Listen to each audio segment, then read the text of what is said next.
Ready? Yeah. Okay. Bismillah ar-Rahman alhamdulillah rabbil alamin wassalatu wassalamu ala rasulillah wa ala alihi wa sahbihi ajma'in. Assalamu alaikum everyone. So this is the group. Here it is. MashaAllah. Congratulations, really. Subhanallah. We started the process of, the invitation was sent out for people to register for this official ICCP Umrah, the second, alhamdulillah, in our history. And you just don't know who's going to sign up, right? And some people sign up, drop off. The list has gone up to 70. Then we had to limit it to 49 because we have buses there. When we travel to the sacred lands that will transport us from a place to a place. Last year, or 2 years ago, we had more than one bus, a couple of buses, and it was too much. So we limited the number to below 50, 49. So here it is, the 49, alhamdulillah. Takbirs. Allahu Akbar. Alhamdulillah, I'm very excited. My name is Tarif Shreem. I'm the imam here, one of the imams here at the center. Delighted, wallahi, to be joining you in this trip. For my own even benefit, but one of those benefits that I look forward to is the excitement of being with all of you. Wallahi, this is what nurtures the faith. This is one of the most beautiful trips you can take in your life. How many people have not been to Mecca or Medina? Not been. Raise your hand, I want to see them. MashaAllah. Okay, you're in for a big, tremendous surprise. Opportunity like no other in your life. It's one of those trips, you think of a regular vacation we take in our lives and how much excitement there is to experience something new. To just entertain our eyes with a beautiful sight of a mountain or an ocean. To be in a hotel where you're being served, right, food. To hike and be with family. Well, here's what Umrah is about, ultimately. And what we're going to do today is go over, inshallah, the steps of Umrah, how to do it. Umrah is really simple. I don't want you to be worried. And I also want to assure you, before I delve into why we're doing what we're doing and how to do it, is that we're going to be with you there. Myself, Brother Muhsin, Brother Riyal, Sister Siti, we're going to be there with you. And as your guide, inshallah, I'll be with you there every step of the way. So don't worry about having, if your questions are not fully answered today, I'll be with you for 10 days there.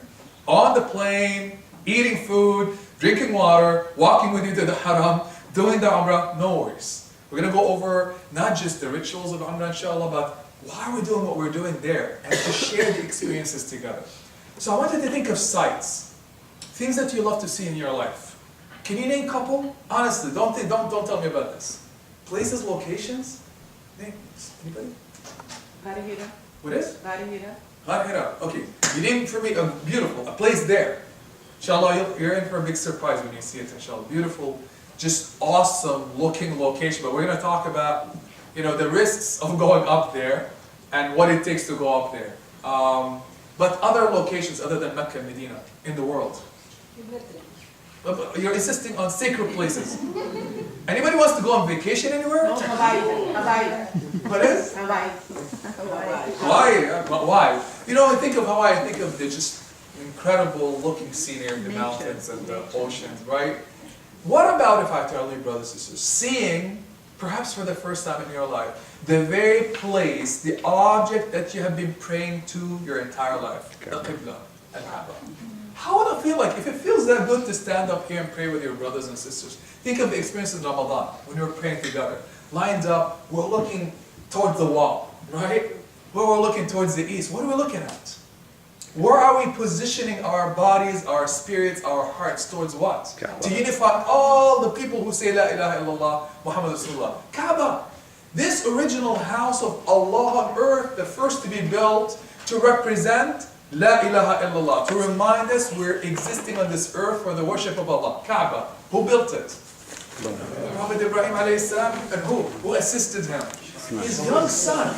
Can you imagine fathers, mothers, grabbing your own children, and Allah tells you, go build that mosque to remind humanity that they need to worship me, that I created them and put them on this earth to express their gratitude to me, to thank me by standing up there and praying, right?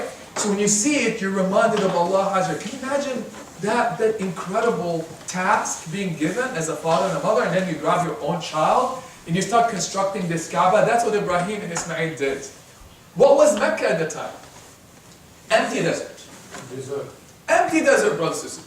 He said to him the following, and this is really what Umrah is ultimately about. But I wanted to think maybe before we talk about this trip of Ibraheem and Hajar and Ismail, seeing Kaaba for the first time, how will it feel? How will it feel? Do you have any idea? Nobody can prepare you for it. No one can prepare you for it. But what we need to do is today is get that level of excitement beyond seeing a Hawaii or New Zealand or going to Morocco or Spain. This is an experience that sight will be with you for the rest of your life. And believe me, the first time I saw that I was 13 years of age. I'll never forget my own shock. It was overwhelming. I was honestly overcome with tears. For the first time when it presents itself as you enter the gate and you see the awesomeness. The sense of reverence cannot be captured in words. Why? Because it's divine. Because Allah bestowed on it blessings. It feels as if it's a piece of the heavens. So you're literally looking at something literally brought you from the heavens, as if it's brought from the heavens. I would say the following, because this should be the most kind of pressing, the strongest sensation we need to have in our minds and imagination. Yes, here, shift here, inshallah. Thanks. Spread to the direction, inshallah. Is reminding ourselves of why we exist on earth. Ultimately, we're here as travelers. Spending a short period of time, ultimately go back to Allah Azza wa Jalla. Allah is waiting to see us. Allah describes to us a heaven, a beautiful abode that awaits all of us. Eternal place of bliss, joy, there's no fear, there's no grief there. All the toils and the rigors of life are over with. All the labor, all the illnesses. There's one point at which we're going to depart, all of us from this earth. Our souls will be summoned back to Allah. Allah will send angels say, "O righteous soul, those who have prayed, those who have been with Allah, come out to meet Allah. Allah is happy. Can't wait." You know when you're traveling and you're going to go back and meet your daddy, mommy, uncle, child, and you're excited to see them? Allah is more excited to see us than that father and that mother. Prophet Muhammad says, Allah cares for you more than your own mothers. Little children, us, anybody who's a child, and all of us are children, maybe our parents have passed away. Can you imagine the love of your mother and your father? No child will understand. No child will understand. Prophet Muhammad says, if you really want to understand how much Allah loves you, think of the love of your mother. And He loves you more than your mothers. Cares for you more than your mothers, and wants to see you more than your mothers. Even if your mother is upset with you, she still loves you. So Allah Azza wa Jalla always loves us. We don't have to do things to earn the love of Allah. But when we do things that please Him, His love increases even more, and He's more pleased with us. Can you imagine His excitement to see you? My question to you is, how will it feel to see Allah in the hereafter? How will it feel to see Jannah? No one can describe it. It's out of this world. Out of this world, but it's going to be unreal, unimaginable. The closest experience in life. The closest experience in life to getting this sense of seeing Allah and Prophet Muhammad and seeing Jannah is where? To go to the sacred land. It's going to catapult you out of this earth. We talk a lot about faith, increasing faith, and how do we get faith and feel it, experience it in our lives. Well, Allah Azza wa Jalla says you have to travel to places, push yourself. To put yourself into new experiences. We speak of horror, but we want to watch a horror movie to get a feel, right? And then maybe, beyond the horror movie, we say, let's play some tricks on each other, play some pranks and scare each other. Why? It's called an experience. We talk about weightlifting. You can talk about weightlifting and weight loss all you want, but what do you have to do at the end? Get on a diet. You have to hit the gym and lift some weights. Play soccer, you got to practice. Well, what about faith? Same way. You have to get up, wash, do wudu, get up and pray, stand up. Travel to places that are distant, that might be uncomfortable for you. How far will you go to get an experience? Imagine what we do to just get on a roller coaster. Some people here are scared, terrified of roller coasters. I'm not going to name them. Where is he? Oh, sitting right there. Alhamdulillah. Right? You can. My favorite friend and brother in crime. Yeah. He cannot get him on a roller coaster. But he's willing to go to Kaaba. Alhamdulillah. It's not scary. So my point is, until you're on a roller coaster, you're not going to know how scary it is. The first time I was on a roller coaster, I was going to pee on myself. I'm not exaggerating. It was terrible. I was scared. But then the second, wow, I started to get, the joy of being on a roller coaster. Brothers and sisters, you have to experience things and travel far places to get that feeling of faith. To really experience it in ways that no book can describe to you, no imam can describe to you, no khutbah. We can talk about this all day long. It's not going to be the same as you feeling it there. That should be part of our intention. Really, getting into a place that reminds us of Allah in ways that no other place can. And it's going to elevate your faith, stir your emotions with sensations that you're going to come back with and say, I can't wait to go back. That's why I'm excited. And I pray for all of you to be excited, for this to be a blessed journey that builds also bonds amongst us. We're going to get to know each other, eat with each other, go places with each other, inshallah. The trip of our lives, inshallah. So why Umrah? And what is Umrah about? And what does it mean, even the word Umrah, and why bother? Why this experience? Umrah in Arabic, it's called, or the definition linguistically is al-qasd wa ziyarah. So the word Umrah in Arabic means to intend and visit. Again, I mentioned the example of visiting people on earth. You know, had a beautiful visit to your place and ate some delicious food. You go places that you enjoy, whose company you enjoy. You travel places as a destination. Umrah is a destination. Umrah, is a travel to a destination with an intention. But I'm not going to go here for entertainment. I'm going for what purpose? Allah, to be with Allah. So it is traveling, taking a journey with nothing else but to answer the call of Allah Azza wa Jalla. What could be better than that? Can you imagine Allah's telling you, I want you to come here, spend time with me, just as when you come to the masjid, you're intending to go to the masjid, but it's not travel. There are few spots on earth where Allah says, travel to them to be with me, and I'm going to give you something special. It's called what? Kaaba. And there's another place called Medina, where you travel for nothing else but the worship of Allah. And what's the third?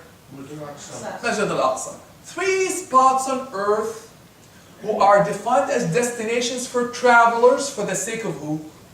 Allah. And you're blessed to be one of them. You're blessed to be one of them. Why these places also? Allah made them sacred. What happened in those places? A lot has happened. You're going to go to the most sacred spots on this earth, the greatest, that witnessed the presence and the lives of the greatest people in history. Can you imagine?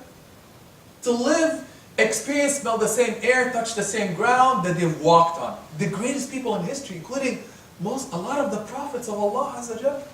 And we're going to be reminded there of a specific journey, specific life. We're going to do some things that a sacred family has done to learn what it takes. To learn about what it takes to get closer to Allah. Which family in particular? Family of Prophet Ibraheem alayhi salam. And of course, Prophet Muhammad sallallahu alaihi wasallam. Those 2 figures are going to be central to your trip. In Mecca, let me just give you a backdrop on the life of Ibrahim alayhi salam. We touched on it slightly before. But Prophet Ibrahim was not from Mecca.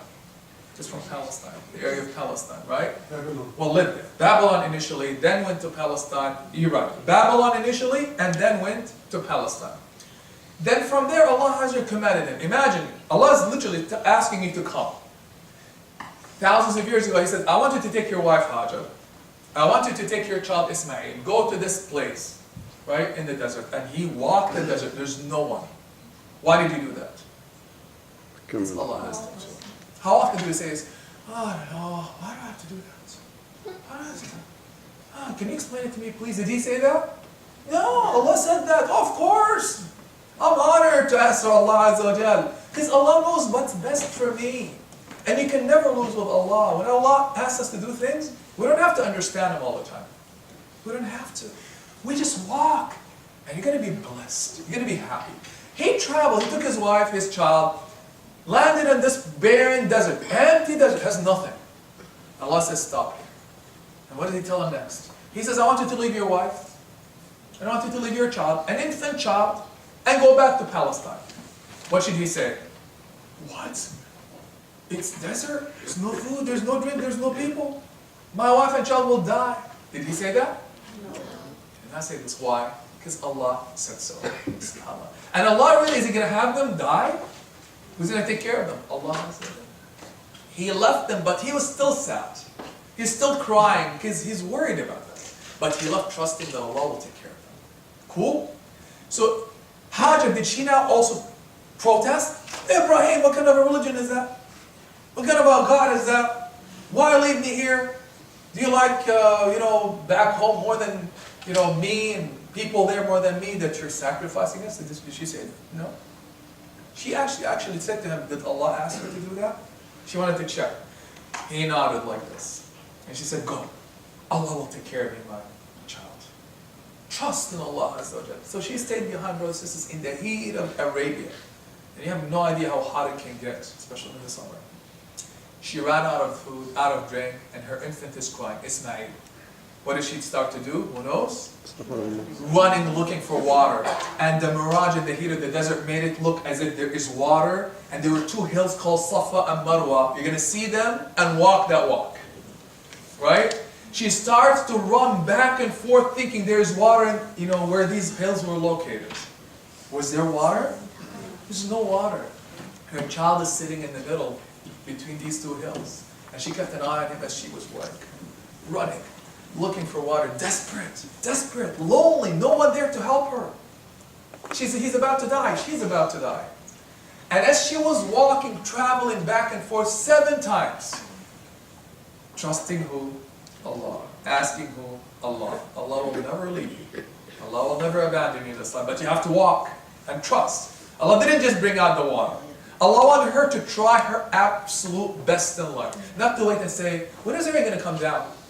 I don't see rain. I'm going to just sit down here and wait for the rain. Nope.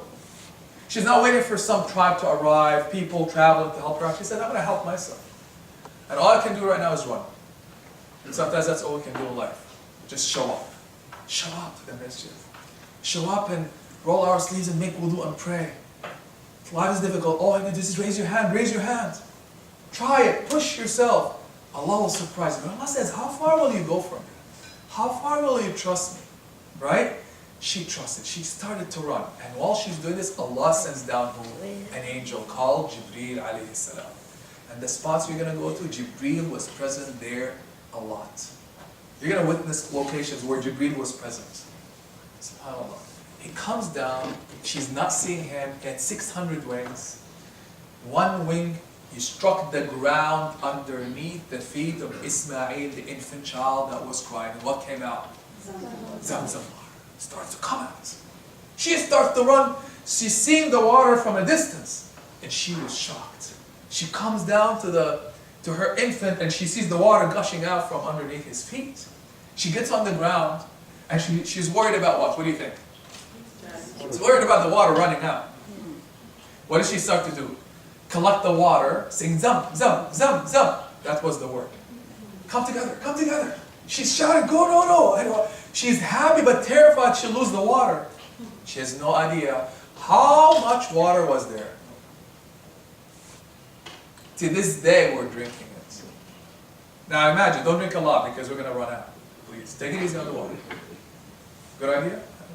No, drink a lot of water. This water will not run out until when?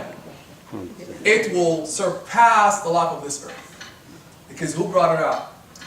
Allah. Allah shocks you. He opens the doors of abundance, of good. It's not limited. Allah possesses the treasures of the heavens and the earth. He says, don't worry, this water will come out because you made dua for me. Because you trusted me, because you're a good family. I'll take care of you. The water comes out, brothers and sisters, and they have water in their life. Suddenly tribes start to travel, and one particular tribe was traveling from Yemen, and they were looking for water, and they found this young family, Hajar and Ismail, and they saw the water, and they said, can we live here? Can we live here with you? She said, sure. And she discovered they spoke Arabic, and she said, teach my child Arabic, and you can use the water and live with us. So Allah brought people to make it what now? A city, a town. That's how it started. So Allah says, I want you to go there to experience that. And you're going to do this as part of the Umrah. Walk back and forth between the two hills 7 times to experience the walk of Hejab. And trusting Allah. You need to think about your problems, raise your hands in exactly the same way. Later, who comes back? Ibraheem. Ibraheem comes back. And he was worried. What does he find? Water. My child is alive. He has no idea what has happened to them. Allah assured them they were alive, but he has no idea. Travels back in the desert, finds his wife, finds his child, finds people. You know what happened? He had made dua earlier. Oh Allah, send them people. He said in the Quran, Allah tells us, oh, Prophet Ibrahim, Ya Allah, I left my family in a barren desert. Ya Allah, send hearts to them to take care of them. Sometimes we get older and we're worried about our children, right? What's going to happen to them? What kind of people will be in their lives? We start making dua. Make dua, brothers and sisters. Allah will send the right people. Ibrahim couldn't do it himself. So he said, Ya Allah, send the people there. Make the city vibrant. You bring life to everything. Because there's nothing there. And Allah answered. Later, Allah issues another command to him. He says, okay, you're back, Ibrahim. You're with your family. I want you to do something. What is it? Go build what? Build the house. The house of Allah on earth that people can go to worship Allah and remember why they are on this earth. Because we can forget, can get busy, distracted, entertainment, luxuries. Shaitan is there. He can just distract us and shift our vision and attention away from why we are on this earth and forget we're going back to Allah one day. That there's Jannah waiting for us. We're travelers here. Build this guy. What did he say? I'm too tired. I have back problems. I just came back from Palestine. Give me a week. Did he say that? Right away. And he starts to build the Kaaba with his child. What a beautiful scene. They're not just showing up to the masjid. They're building the masjid. What an honorable mission. They build the Kaaba. And then Allah says, oh, Ibrahim, go call people to come from everywhere. He says, well, there's a few people here, but how are people going to hear me? He says, call them to Hajj and Umrah. He says, call them. He's like, how do I call them? I don't see anyone but my own family and few people. He says, just call them, say, speak it out loud, and I'll bring them. He says, sure. He got on a hill, mountain around Mecca. I'll show you some pictures. It's called Jabal Abu Qubais. He got on the mountain. He says, oh people, come and do Hajj for Allah. Come and do Hajj for Allah. He says, no. Thousands of years ago, did you and I hear it? We just did. By you going there, you literally answered the voice, the adhan of Ibrahim from thousands of years ago. Hundreds of millions of people have answered that call. Who brought them? Allah. If you decide to have hesitations about going, that means that was not the time. If you are here today, signed up, officially part of this trip, guess who invited you? Allah. And you answered, and Allah says, come in, I want to see you. Wow. You're chosen, brothers and sisters. You're chosen. You're among those who answered that call, even though you didn't hear it with your ear. Allah put it in your chest. What an honor. What an honor that you have your children with you on this blessed occasion to experience the life of Ibrahim, Hajar, and Ismail, and to see the place where Prophet Muhammad lived. That is really the purpose of going to the Umrah. So that our faith will be increased, so that we can experience that feeling of being with Allah, Prophet Muhammad and living the life of Ibrahim, coming back to life with that memory, so that nothing else can distract us now. Your faith is going to be changed. Your heart is going to be changed. Your relationships are going to be changed. But Umrah is indeed to intend and to visit. Some scholars even have gone to the point where they've considered it obligatory, fard. Minority. The majority say, no, it's not fard. You don't have to go to Umrah. Hajj, though, once in your lifetime, if you're able to.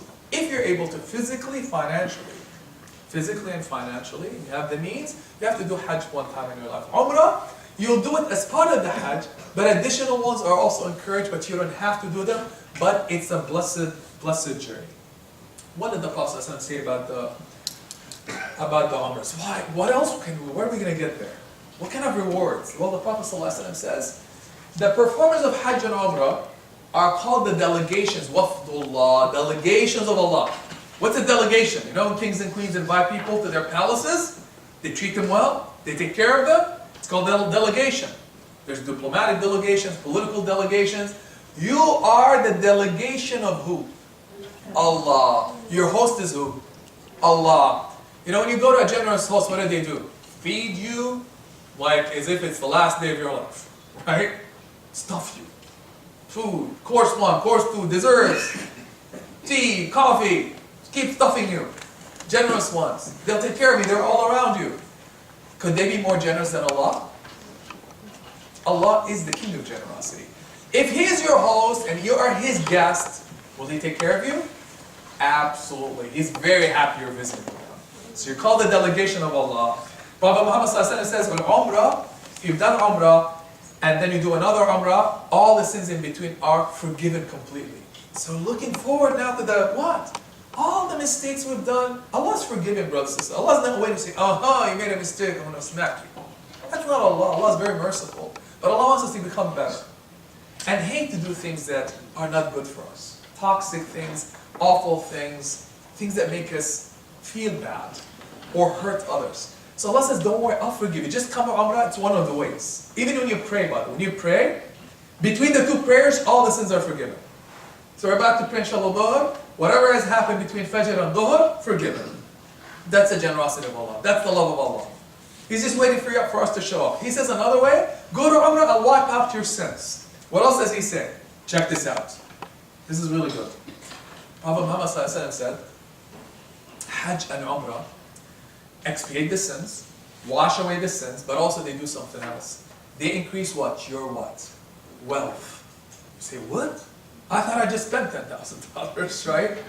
Oh, wait to see the blessings of Allah. He'll make your wealth abundant. So actually for people struggling financially, it's a very good idea to go to Umrah. It's the opposite. You think, wait a minute, that doesn't make sense. No, it makes a lot of sense because who's the provider? Allah. Allah will compensate you for every penny because you spent it for whose sake? Allah. Allah will bless. Better than any other excursion, vacation you can be taken. Allah will bless you well. Make that part of your intention. So say, Allah, I want to go see. I want to increase my faith. I'm coming to answer your call, to answer the call of Ibraheem. Ya Allah, you chose me, honor me, right? But Ya Allah, forgive my sins, you promised. And also, Ya Allah, bless my wealth. Bless my provision life, you promised it. Prophet Muhammad spoke those words. Make that part of your intention. Because one of the things, preparations for this trip, is to increase our intention. Have requests, desires. You need to sit down and write them down to keep thinking about them. That's part of the preparation because Allah is going to fulfill every one of them. And don't doubt Allah Azza wa Jalla. Umrah is a minor Hajj. So it's Hajj but a little Hajj. Much simpler. It can be completed in a couple of hours. You're the guest of Allah. Every single step you take. First of all, you're the pilgrims. As soon as we take off Sunday, you're pilgrims of Allah. You're the guest of Allah officially. Every salah we perform in the Masjid al-Haram around the Kaaba is better than 1,000 prayers. 100,000 prayers. So each rak'ah, you did one rak'ah in that masjid around the Kaaba, it's better than 100,000 rak'ahs anywhere else. In the Masjid of the Prophet, each rak'ah is better than how much?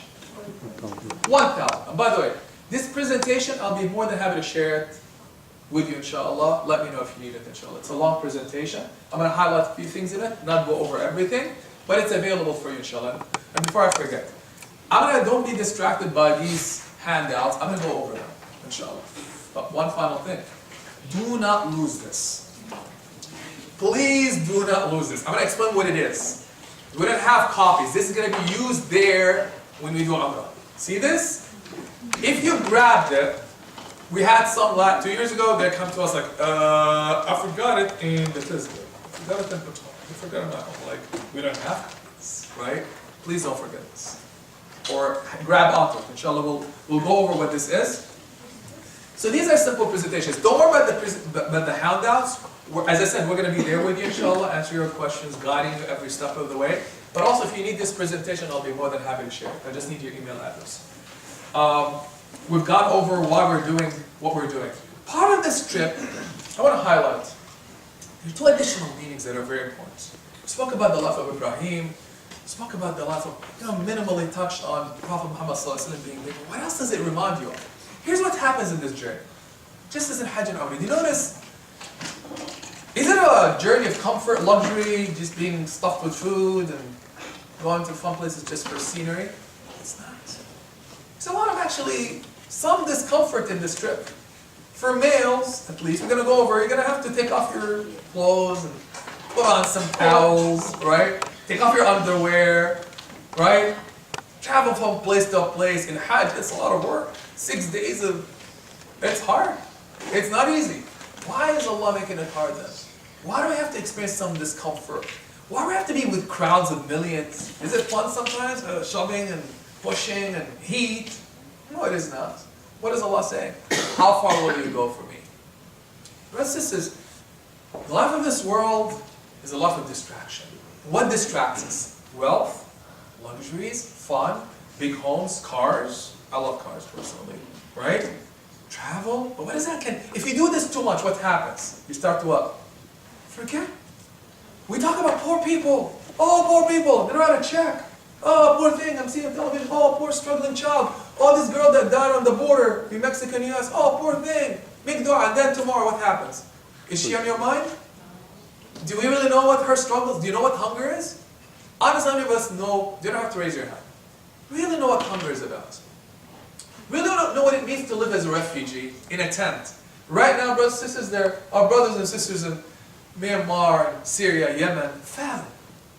Sitting in borders, they have nothing to cover their children. They're dying in front of their faces. They don't have pills, they don't have Tylenol, they don't have Band-Aid, nothing. Nothing. For us, we see it here and there, images.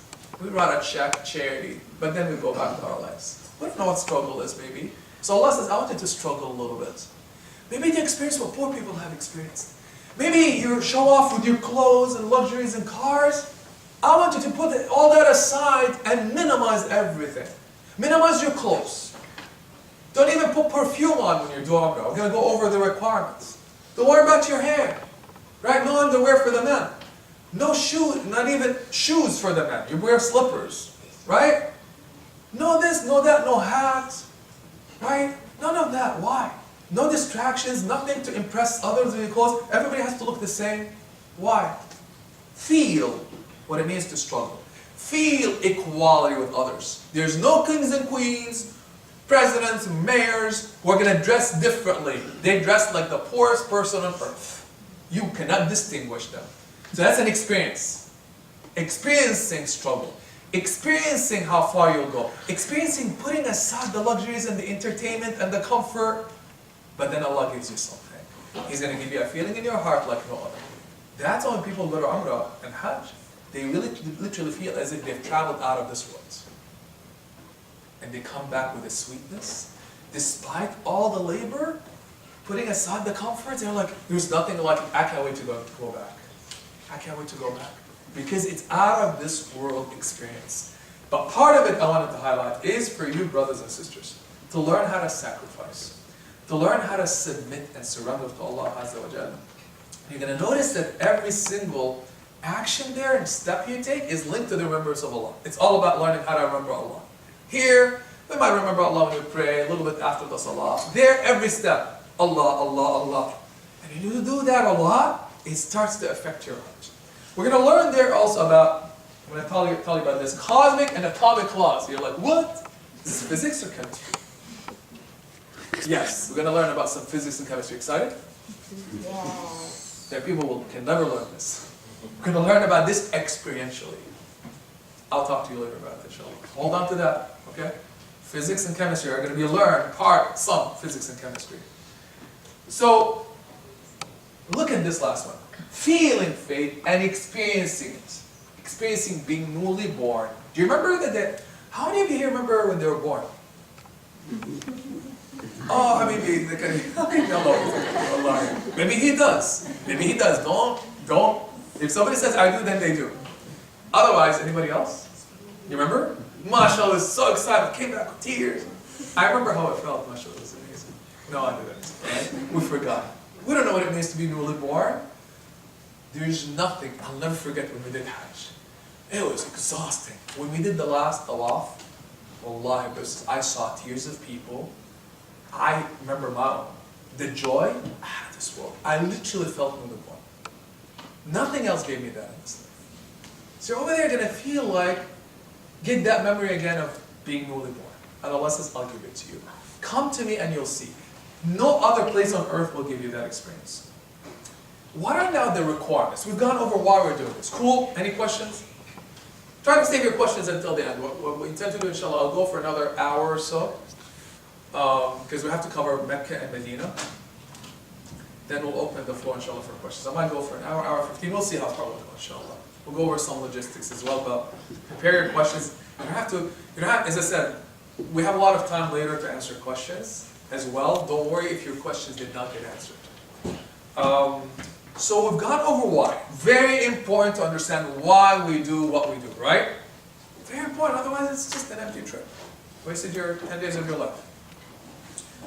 Now we're going to talk about how we do it. We're going for Umrah. Part of the journey is to also go to Medina. That's not part of Umrah. Umrah is just for you, this literally 2.5, maximum 3 hours. That's it. The actual actions, they begin a little bit earlier when we put on the Ihram clothes. A few hours before. But that's it, it's really short. I'm going to describe to you now, technically, what is required. First is what's called entering the state of Ihram. We'll talk about it. We're going to do tawaf, rounds around the Kaaba. Then we do the walk of Hajar between Safa and Marwa. And finally cut our hair. 4 things, that's it. 4 things. Really simple. So it's a lot simpler than Hajj. Hajj has a lot more than this. What does Ihram mean? What's a close word you can remember related to Ihram? What is? Haram. What does haram mean? Forbidden. So what is that? What is this? Am I going to enter haram state? No. Close. Allah says, okay, you're going to come and meet me. You're going to be in my presence. You're going to be around this sacred house of Allah, the Kaaba. First of all, I want you to forget about this world. Let it go. But I want to also put on you some conditions that make some things forbidden for you. Why? Even some things you can normally do, like I can normally, when I enter Ihram, well, before I enter Ihram, I can cut my hair right now. Can I not? I can go shave my beard. I can trim it. I can cut my hair. I can go to the barber. I can put on perfume. Allah says, look, all the luxuries, all the comforts, I don't want you to do them. Why? Remember, how far will you go to Allah? Number 2, I want to remind you in that state, you're in my presence. So you become more what? If I say, listen, you watch your voice. Otherwise, an alarm will sound or something, right? Whatever. Now, you have to pay attention. If you're in a classroom and there's an exam, you can't start shouting. If you shout, what happens? Then you'll get kicked out of the classroom. Correct? So are you thinking more consciously or less consciously? More consciously. Outside, go scream and yell as much as you want, but not in the classroom. There's respect because you're in the presence of the teacher. Correct? Make sense? What about if you're in the presence of a sacred land, Kaaba, and it has all that respect, heavenly respect, reverence, and you need to remember Allah. So Allah says, I want you to now make some things forbidden for you to keep reminding yourself of what? I'm in the presence of Allah. And to also learn not to depend on these comforts, even though they're halal normally. You're going to discover this journey also, you don't need a lot of the comforts that we feel we worship in this life. Allah will teach you, you don't need as much as you think you need. So in that state, He's going to teach us within a few hours not to depend on these things and to keep, kind of on guard against doing things that He doesn't want us to do only within those few hours, to learn that I'm in the presence of Allah, that Allah should be in my memory more than anything else. That's what Ihram means. It comes from the word haram, making some things restricted only for those few hours. To learn to obey Allah. To learn that, oh shoot, I better watch out. Because I am a visitor with Allah. And if you're a visitor with Allah, you gotta respect His rules. Right? And these are His rules when you're visiting with Him to elevate your state of consciousness of Allah. That's what Ihram. So Ihram is a mental state really. It's not about the clothes. It's to prepare your mental and emotional. I'm in the presence of Allah, I have to watch what I'm doing. I have to abide by His rules. He's going to put on me additional requirements and I watch it, all to please Allah. It's a mental state. You begin it with an intention. We'll talk about that inshallah. But to symbolize that state and remind you, in case you forget, men and women have to dress in a certain way. So the clothes now become part of that state. The restrictions, by the way, on men are far stricter than women. Right? Women don't have to do anything, pretty much. Dress as you normally dress with a state of hijab. The man, oh my God, wait, you have some requirements on you. We have some requirements. For those who say, well, oftentimes we think it's subhanAllah, some things that are harder for women. Well, here's a case where it's harder actually for men. So your clothes become a representation of that state. That I have to let go even of my fun clothes. Today I was opening my look, what do I wear today, right? You want to also wear something that you like, that others will like. Allah says, no. All that means nothing to me. I want to look like everyone else. I don't want it to impress no one. Nothing on your head. Men, right? Simple white sheets, like towels. Not even regular shoes. I don't want you to put away the comfort. Right? I want you to look like everybody else and experience some difficulty in the presence of Allah Azza wa Jalla. So the clothes themselves become part of that state. When you wear that also, it should remind you of an experience in life we're going to live once. When are you going to be put in some kind of a towel in your life? Wrapped with some sheets. Yeah. Like that. All our clothes, brothers and sisters, all our phones, all our cars, all the gadgets, all the watches, all the cool hats, everything will be what? Staying in your closet. And you're going to live with that. And we're going to take that person, what do we do with them? We go wash them. We go wrap them in shroud, white shroud, and we put them away into their home, in the grave, for them to go back to Allah. How are you going to experience that? How many of us say, wow, can't wait this morning, I'm just going to go dress in a white cloth and put myself in a box to experience that. Do you do this? Have you done that? We don't do that. But we talk about death. But to experience it is something else. Allah says, in ihram, I would actually dress you like a dead person to remind you of your journey back to me experientially. So you're going to learn how to let go of your clothes and put yourself in the garb of someone who just died. And to wash yourself exactly like we wash a person that just passed away. We wash them, by the way. It's a ritual washing. And we put them in their garb, and so then we perfume them. That's what we do. SubhanAllah. Prepare them to meet Allah. In the same way as if you're preparing yourself to return back to Allah before the real return happens. So it's called a dress rehearsal. How will you experience that here? Can you?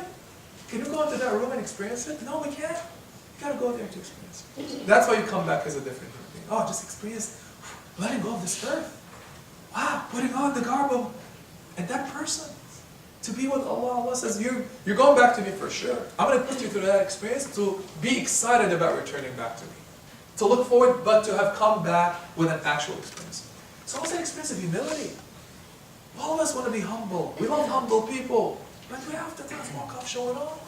Titles and garb, and as I said, symbols of status. Want to feel like we're better than others. It's good to feel good about yourself, but not to feel that we're better than others. How can I experience humility? Allah says, I'll make you humble there. I'll make all of you look the same. You're experiencing it there. No titles matter, no background matter, no ethnicities, no color of skin matter, no names matter. Everybody's the same. But you're not going to experience it without being there. Equality, humility, simplicity. You're going to be bare, and depth. All of that is part of the experience of Umrah and Hajj. Women's ihram posing. So we're going to talk about now entering into that stage. We're going to do it, so you start the ihram state. Now, we're going to go for a few days for initially, honestly, just all fun in Medina. So we're going to go to Jeddah, to arrive in Jeddah. Then we'll take a trip. Most people will fly in a plane from Jeddah to Medina. Some will take a bus, a few. Then we're going to go from Medina to visit with the Prophet. I'm going to talk about that trip. Beautiful, amazing place. 4 days later, we're going to start now the ihram to go to Umrah from Medina to Mecca. We're going to take a bus. There's specific locations around Mecca. They can stretch for several hundred miles. They're called miqat. Miqat shares the word waqt, time. The timing of the ihram begins in those spots. They're defined. So one miqat area is outside of Medina, called Abyar Ali, or Dhul Hulayfa. That's for people coming from Medina. That's the beginning spot for the ihram. We're going to go to a mosque there. You're going to be dressed already for men in your white sheets from the hotel in Medina. I'll walk you through how to dress in it there in Medina. We don't have them here. In Medina, I'll show you how to put those towels on. Don't worry. Right? We're going to go and show everything, inshallah, to you in the hotel there in Medina. We're going to have seminars, inshallah. You put on your clothes, you go to that place in a bus. Then we get out to pray 2 rak'ahs. It's not required, but this is more greeting of the masjid. Right? And you're going to put on, you're going to have your clothes on, and all of us collectively are going to say, Labbaik Allahumma Umrah. That's the declaration of your intention to enter now into what? Ihram state. As soon as you do this, there are a lot of things that become haram for you. We're going to talk about them. You're ready now in Umrah. So Umrah doesn't begin when you see Kaaba. Umrah started outside of Medina. When you made the intention. We're going to go over, that's part of what is written here. Don't worry, I'll go over these things again as much as needed. We say labbaika Allahumma. What is labbaika? At your service. You call me. Come, labbaika. Labbaika. That Imam is saying something, come and, make your bet. Labbaika. You should say labbaika. Repeatedly. Labbaika means at your service. Sure you said that? I'll do it. I don't have to argue with you. It's not good to argue with Allah. Labbaik Allahumma Umrah. And as soon as you do this, you're officially in Umrah state. Now, if you're doing Umrah on behalf of someone else, we add a phrase. Labbaik Allahumma Umrah an such and such. So, oh Allah, Labbaik Allahumma Umrah an ummi. On behalf of my mother. So now the Umrah becomes Umrah for your mother and for you. You can double the reward. So we'll talk about doing Umrah for other people in your life, inshallah. But the condition is that you've done it already for yourself once before. Cool? So that's Umrah. We enter that state and then we get on the bus again and travel to Mecca. It takes about 5-6 hours. So women requirements. What are they dressed in? We're going to go over what men and women dress in. Now this is what we're going to be wearing in the hotel in Medina before we take off for Umrah. Anywhere loose-fitting clothes that covers the entire body except face. You cannot cover your face. It's like regular hijab you wear when you pray. Cool? Like the regular hijab, footwear, anything. There's no restrictions on women. Socks, wear socks, shoes, regular shoes, whatever you want to wear, inshallah, wear them, inshallah. No restrictions on women. What is it? With socks, absolutely. I would advise you actually wear socks. It's easier for wudu and stuff like this. Wear your socks for sure. The only thing you leave uncovered is your face and your hands. But regular hijab, loose fitting, inshallah. You're in a state of, because you're also going to be going to the Kaaba with it. So something that inshallah respectful of the place, but also you're happy with, that you're also comfortable in. Inshallah, official hijab, meaning. So anything for your shoes, for footwear, women and men now are, as I said, more restricted. There's what's called, okay, so we're going to be dressed in two things, men, adult men, or children actually. Two white cloths, they don't have any buttons, any seams, any hems, right? Don't worry about the word unstitched. You're going to find it written everywhere. It doesn't make any sense because the towels have stitches. So don't worry about this unstitched business. If you've read it anywhere, it's not what is required. What's required is that they're just simple sheets. They don't have to be white, by the way. But that's what the Prophet wore. So there's no restrictions of color, but the standard is white. Two towels, one for your bottom. It's called izar, and there's what's called rida, another towel on the top. Right? So one of them is draped around your torso. We'll show you how to do it. And one from the navel down, because navel is what begins the awra part for men. Down, so you wrap it. We secure it with what? Belt. So we'll get the belts there, inshallah. You can buy them for like 15 riyals. By the way, just conversion. $1 is what? Around 4 riyals. So just to do, isn't it? 3.75. Close, yeah, close to 4. So one simple way is to divide by 4 all of them. So if somebody tells you 100 riyals, so if you don't get fooled, because they're going to increase price on everything. So divide by 4 right away. 50 riyals, $13, around $13. 100 riyals, around 26. Cool? Very simple conversion, because you're going to be dealing with riyals there all the time. So that's when you know, like, are you kidding me? That meal is $25, right? No, it's not, right? So just keep that in mind, inshallah. So this, as far as what the men, there's no underwear, no hats, no kufis, nothing. So why not no underwear, right? Well, Allah says, I want to, now, again, to minimize, reduce as much as possible, no hats, no, you can wear a watch, by the way, it's fine, right? But no hats, even your shoes, right? You know, I wanted to wear regular shoes. You're gonna wear. We're gonna go over actually the requirements, but pretty much slippers or sandals. So things with a strap are okay. Anything that doesn't cover most of your foot. We're gonna leave so essentially with slippers and sandals, you leave the toes exposed. Most of the foot is exposed. That's really what it is. So simple sandals, no other requirements as long as it's not or resembling a shoe. Regular shoe. right? With a sneakers, with a string, that's what is not to be worn there, inshallah, for men. So slippers or sandals.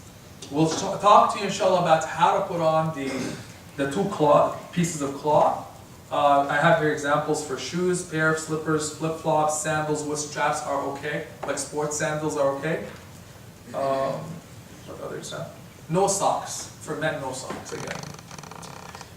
Part of what is forbidden for men, so when we put on the two sheets, so no trousers, no shirts underneath, anything that wraps around the limb is forbidden for men, essentially. Right? Again, an experience of being uncomfortable a little bit, but it's for the sake of Allah Azza wa Jalla, and that's what Prophet Muhammad Sallallahu Alaihi Wasallam did. Any questions on ihram clothing? You're going to be given those, inshallah, when we get there. And we'll demonstrate how to wear, inshallah, in a secure way, the ihram clothes for men. Questions? When we go around Kaaba, we have to wear feet. How can women wear socks? That's fine. Around the Kaaba. No, you don't have to. No. Socks are okay. But shoes, you cannot wear shoes. You're gonna carry bags with you. What is it called? Drawers. Special bags that are easy. They'll give you bags there, or you can get them everywhere. So yeah, essentially, yeah, we have them. We have them. They're actually not. So we have them out. I believe they're outside. You see can you lift that green one?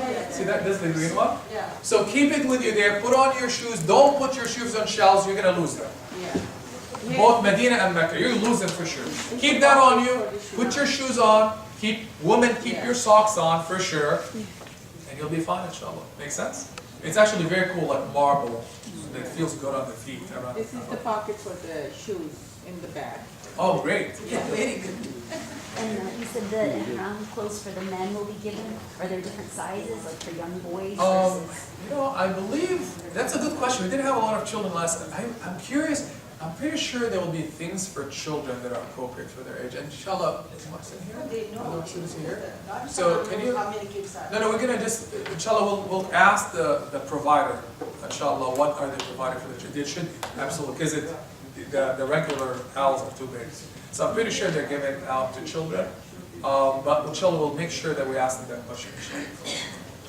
So boys will wear the same ihram? Same ihram. Okay. Boy, kids, Yes. right? Same ihram. Now if you have infants, for example, let me clearly, you don't have to be wearing. And now for young children who need the underwear or diapers, clearly they should, right? If they're little. Yeah. So there's appropriate sizes.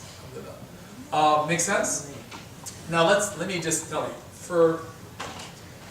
I'm going to go over some restrictions now. I'm going to go over the prohibitions of ihram.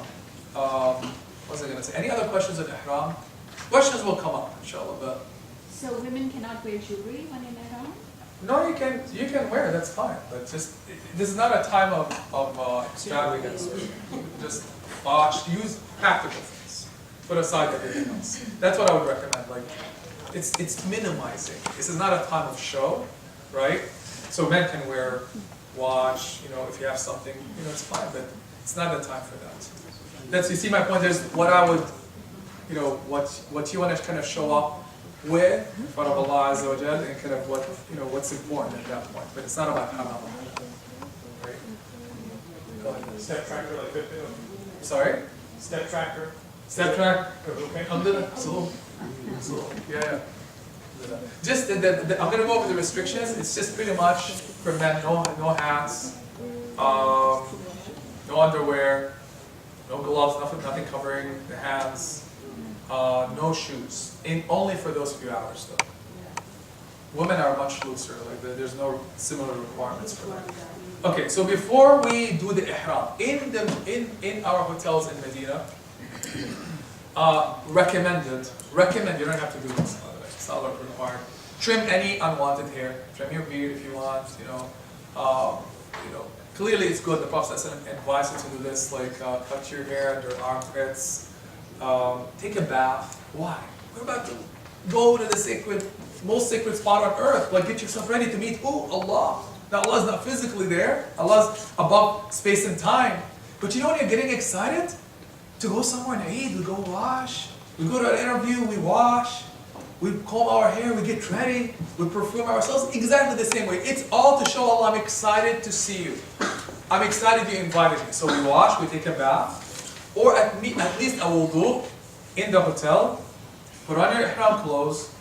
It's preferable also to get pins because you're gonna have to tie, like when you put on, you drape the cloth over your torso especially, you're gonna have to pin it, right? So take some pins from here, it's easier than there, inshallah.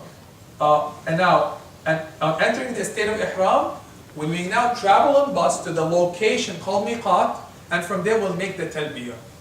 We'll say labbaik Allahumma.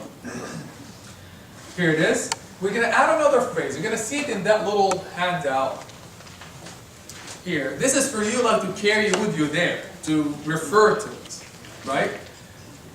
So I've added here another phrase. The Prophet ﷺ said it. So let's say an emergency happens. Somebody gets seriously sick on the way to Mecca or while they're doing tawaf, and they have to exit from ihram and change their clothes and go to the emergency room, but they have to change. They have to take off their clothes. You cannot take off your clothes. So how am I going to be in an emergency room with my shoe sheets on? So it's fine, take them off. But then you have to go what? Make a compensation. Slaughter a sheep, or pay somebody, fast 3 days, or feed 6 people. We can do the fast later, but it's not like, but why do I, maybe that's too much for someone. So the Prophet ﷺ says, don't worry. Islam is easy. Say this, مَحِلِّي حَيْثُ حَبَسْتَنِي, when we say لَبَّيْكَ اللَّهُمَّ عَمْرَةً, which means, Ya Allah, if I'm not able to complete the Umrah, I can exit out of it at that spot and there is no penalty on me. So when you make that statement, you're good. You can get out of Umrah anytime for an emergency and you don't have to pay a penalty. Make sense? So that's for you to avoid paying a penalty for exiting your Umrah prematurely and changing your clothes. Cool? We're going to tell you how to, inshallah, we'll say this together, inshallah. Things that are prohibited when you are in a state of ihram. No arguing, no yelling, no screaming, no foul language. We should not do these things all the time, right?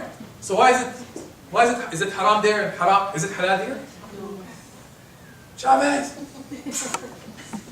Can I? No. So why am I making it haram there? It's a training. So if we struggle with, right, these things in our lives, it's harsh. Allah says, there, oh, you know what? If you do that, what's going to happen to your Umrah? Gone. So we're like, oh shoot, I better really watch my mouth. I better really be nice. I better really not argue. I better really not yell and scream. You see my point? Because the consequences are severe. So Allah's training us, training our characters. Really, it's a beautiful training. Like Ramadan, we train, right? We try not to argue, use foul language, because it could spoil the fast. Here's another experience where your Umrah is at stake. If you start arguing, using foul language, now if somebody has done something inadvertently, Allah's going to say, you did it. Ow. Does Allah do that? Say astaghfirullah. Allah forgives. Allah's very forgiving. Allah's not looking to get you. Once you start with the labbaik Allahumma Umrah, you cannot now, men and women, cannot cut your hair. Now, it's okay by them to comb it. Gently combing your hair is fine. It's not like you have to look messed up, right? But don't take scissors and start trimming your beard, cutting hair, none of that. You cannot now wear perfume. You cannot put perfume on at the hotel. But once you stay, let's say, labbaik Allahumma Umrah, I cannot take my cologne and start spraying on myself, or women. You can't do that. Again, put aside the luxuries in those states. Wear your clothes. You cannot hunt and kill. I'm going to have to mention that, right? I'm like, I can't believe I'm going to be able to hunt. No, it's not really relevant. But hey, you know what? If a mosquito comes on you, swipe at it. Try not to kill it. It's okay if you did. Inshallah, Allah forgives. But we're not supposed to really harm anything, right? Any form of intimacy is forbidden to husbands and wives. Another thing we're going to be saying, as much as we can on the trip from Medina to Mecca, what did the Prophet ﷺ do when he did his Umrah and Hajj? لبيك اللهم لبيك لبيك لا شريك لك لبيك إن الحمد والنعمة لك والملك لا شريك لك لبيك. I mean, honestly, people say it for a few minutes and then they're like, go to sleep. Right? So that's what usually happens. We're not going to be like, MashaAllah, I can't wait, I'm going to bake for 5 hours.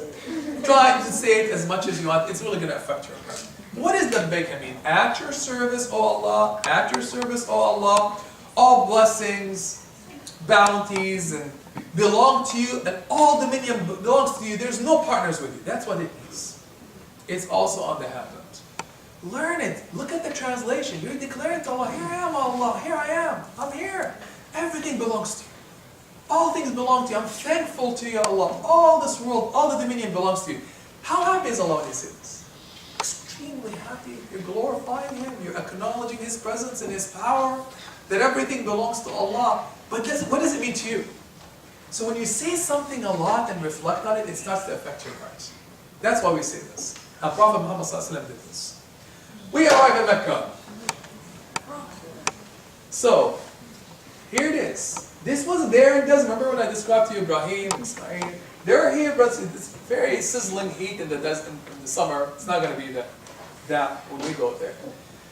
It's called literally like a valley. Wadin ghayra dhi zara. Valley surrounded by mountains. Rugged, hard rocks. And this valley in the middle of these mountains, and this is the Kaaba right here. There's nothing there, brothers and sisters, thousands of years ago. But Ibrahim came and built that Kaaba, him and Ismail. Safa and Marwa are right here. Literally, see this? See this gallery right here, extension? That's what Safa and Marwa are. So she was running back and forth here, right? Has no idea Kaaba is going to be built shortly, just months later. And they now built this whole masjid to accommodate millions. Hotels, unfortunately, they came and erased all the landmarks. All the landmarks are erased. Sad, tragic. There was houses of the companions there. Prophet Muhammad ﷺ, that's where he was. That's where he was, that's where he struggled. For all of us to say, La ilaha illallah. These are the sacred spots he walked. What else do I want to show you here? I'll show you other things, but I want to just get an aerial view of where you're going to be. You're going to be traveling by bus coming. These are all hotels. So look at this skyscraper. I think 7 hotels right here. That's where we're going to be. We're going to be in this. On the opposite end is Swiss Hotel. And you're going to be literally, look at how far you are from the Kaaba. Oh my goodness. And like 10 steps away, literally. Within this there's a mall, right? Please minimize. You can go shop, actually enjoy yourself, inshallah. But everything is going to be there. It's massive, brothers and sisters. Absolutely massive. When I went there for Hajj, there was none of this. I think I stayed here, but this was built a few years ago, and they're still expanding, by the way, to accommodate more. It's an incredible structure, by the way. Absolutely beautiful, stunning. People shopping. There are all kinds of shops around. We're going to take also trips to some locations. I wanted you to see what it looks like, aerially at least. This is another close-up. So the hotel is right here, right? And subhanAllah, okay, so we're going to take a trip here in Mecca to go to a sacred spot. What did Mecca witness? Qur'an's revelation. Where did the Prophet ﷺ receive Qur'an? Where was he? Ghar, in the cave, right? You want to go to the cave? Cave of Hira? It's somewhere here. Can you see it? Point it out. It's on a mountain called the Mountain of Light. Can you see it? Here it is. So the Prophet ﷺ used to go there, talk about retreating and traveling. Before the Quran came to him, before he was a prophet, he used to hate too much entertainment and just kind of forgetting Allah all the time. Right? There was no Islam yet.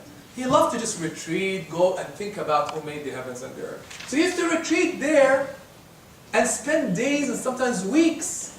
It's about some miles traveling by foot to go up this mountain, which is like thousands of steps. It takes 2 hours to climb. Right? Very rugged. And his wife even used to go with him sometimes, take him food and drink. And then it's on one night, middle of the night. I want you, when you're there, just look at it. That's when the heavens have come down to us. Prophet Muhammad is sitting in his cave, and what happens? Suddenly, he says, something came and grabbed him. He didn't see it. Squeezed him, middle of the night, in a cave in a mountain. Should that, by the way, freak you out? I think it should. It's like, can you imagine? Even in your own room, if my cat made a loud noise, I'll freak out. Can you imagine being grabbed? Something you couldn't see? And then hearing a voice saying, Iqra! Iqra, recite. And he says, I can't recite. What am I experiencing? He thought he's gone mad. And he says, I almost lost my breath from this squeeze. He kept squeezing me and squeezing me and squeezing me. And then he says, what was the first verse? Iqra, bismi rabbika alladhi. Recite in the name of your Lord. خلق الإنسان, who made man from a clod. اقرأ وربك الأكرم. Read, and your Lord is most bountiful, who created man from nothing, who taught man everything. And then he left. Prophet Muhammad freaked out. He ran out of the cave, running down the mountain. Then he looks back, and what does he see? Angel with his 600 brothers and sisters. He didn't know what to make of it. He's gone home, back to Mecca, traveling, running back to Mecca, to his home, looking for who? Who's the closest person to him? His wife. There's this close, brothers and sisters. He was madly in love with her. She was everything to him, and he was everything to her. He knew where to go. Like who do you go to in life when you're not feeling well? When you're stressed out, tired, afraid, sad? He went to his wife, and she received him with open arms, calmed him down. Calm down, calm down. He said, I think I've gone crazy. Something happened. He says, no. Nothing bad will ever touch you, good man. So when you're a good person, nothing bad will happen, inshallah. Doesn't mean no tests, but nothing ominous or that suggests that you're a bad person. He says, don't worry, Allah will never dishonor. You're a good man. You take care of people in your life. He says, I've seen something. He squeezed me. He says, Iqra. Later, he learned that he became a prophet of Allah. And the Quran started to get revealed. 23 years, brothers and sisters. Started there, in that mountain. So you're witnessing all of this. You see it. We're going to take a trip to that mountain. Pass by it. Some will elect to walk out and just go climbing. We had some heroes. Brother Mustafa and his family. They were like ready their sneakers. Mashallah, last time. A lot of us chickened out. Me here, inshallah. I was wearing, like, I'll never forget, it's my slippers. And even if it's a tough climb. But you go there, you're not going to necessarily be able to go into the cave. It's a very small cave, 8 by 4, 8 by 5. 8 feet by 5 feet. And how many people do you think are in there? 2. Because everybody's waiting to get in. So you see my point? Don't think it's just the cave is waiting, mashallah, for Shabazz and Aisha saying, come on in. No, people are crowding the place. So most people will go up 2 hours later, they're not going to be able to get into the cave. But it's an awesome sight. I encourage you to do it if you have the strength. Inshallah, it's good to take some walks now, get yourself a little bit conditioned for walking. It's really not much walking in this trip, but that's one thing you might want to take your children with you. Several thousand steps. There are steps, stairs, but it's a tough climb for sure. At least an hour and a half if you're healthy. Could be 2 hours. Can we go in the middle of the night over there? MashaAllah, you have to you're choosing, you want to really experience Jibreel. And Early morning. I have no idea. I don't think it's a good idea, but I'm not sure when they really, I'm not sure if they officially close it. That's a good question. You want to try it here? Oh, no, he wants to go at night. He wants to go at night. He really wants to experience it. But you can go to where you love. You can go anytime, but you can take a cab there. You can take anytime. Just go. Tell them to take me to Jabal Nur. Absolutely, you can go, and it's if you're healthy, it's worth it. If you're not healthy, it's not worth it. A picture at night, when especially Ramadan, Hajj, this is the Masjid al-Haram. Imagine these are people praying. Millions. You're literally looking at probably the 2 million people praying. Everything stops when the adhan happens. Everybody lines up. Incredible sights. To see also. Are you also going to cave? What is that? Are you going to cave? Am I going on? Are you hiking to cave? I honestly don't think I can. Like physically, it's just too exhausted for me to. Yeah. I'm not conditioned Yeah. to do it, and it's gonna take a toll on me for the rest of the trip. So one of the things I like to do is pace myself, because you want to be able to do the things that are important. For me, being in the Kaaba, worshiping, making dua, being with you, is for me to just go up a mountain. Maybe if I'm younger, I would have done it, or if I had a longer trip. But for this trip, 4 days, I need to just maintain my health, and because that's 4 or 5 hours of walking up a hill and then down. So this is at night. This is in the Kaaba, around the Kaaba, and the hotel, that skyscraper you saw is this, and this is the Swiss hotel right here. Literally. So that's the hotel where we'll be staying, inshallah. Just wanted to show it to you visually. This is the side of the Kaaba itself. The cloth around it is raised, they raise it in Hajj, so typically you will not see this, the actual stones, it's covered. This is the black stone right here, from where we'll begin the rounds. And just kind of, I just said, I just want to give you a view of it. You're going to see this live. And it's not like the picture. It just, you'll see the reverence. The heavenly reverence around it is incredible. This is a site around which Prophet Muhammad lived his life, struggled, called to Allah while being beaten. Around this Kaaba, he was beaten, choked, right? Awful things were happening around this. But at the end, subhanAllah, Prophet Muhammad cleansed it. There were idols inside. Idols inside. People came to worship stone, and they were in the Kaaba during the time of Prophet Muhammad. All that, when you're walking around, think about that. Allah just wants you to do nothing but do dua and just remember who walked here, who smelled this air there, who struggled there for you and me to know how to come to this masjid and pray. We're coming from every part of this earth because of this smell, Prophet Muhammad. Is the location of the Kaaba exactly the same as it was in the time of the Prophet? The original location, not necessarily the same structure, right? They built it, modified it, did all kinds of things. It's in the same parameter. In fact, I'm going to show you something. The Kaaba is actually bigger than what you see. Unfortunately, I don't have a good okay, here it is. The Kaaba, the location includes this semicircle. It's called Hejab of Ismail. This part, semicircle, that's why they have this semicircle, because that's actually part of the Kaaba, but they don't have the structure there. So the structure is a cube, and this is part of the location of the Kaaba. Now, it's open usually. So you can actually go in and pray there. So if you're praying inside of this, you're praying in the Kaaba. SubhanAllah. And notice the Kaaba is a central focal point. We look at it. Here we're looking east. There, where do you look? East? Do you bring a make sure you get a compass with you when you're around there to know how to pray. Just open your eyes, position your body, and you're done, okay? So everybody's looking. That's it. This is it. You're going to see it. You're going to be praying towards it. But you can literally, get in. They usually have it open, but sometimes they close it. But this is called Hejab. So the black stone is on this corner, the eastern corner. This is on the opposite end, or the other end. And here it is. So when we go do the rounds, we're going to walk around it. Not through, you cannot do the rounds in this place. It has to be around. That's why they have this wall around it. Here's an example of the Hejab with people in it. See them? Tarif? People inside the Kaaba, which direction they will pray? Oh, well, the same as the Hejab. They just pray. That's a good one. It's like, do I just kind of stand upside down? No, inshallah, you just pray. But those are, not everybody gets to go into the Kaaba. So when we enter the Masjid al-Haram, the Masjid al-Haram is a mosque. So there's a greeting of the mosque. We're supposed to do the same here when we enter ICCP.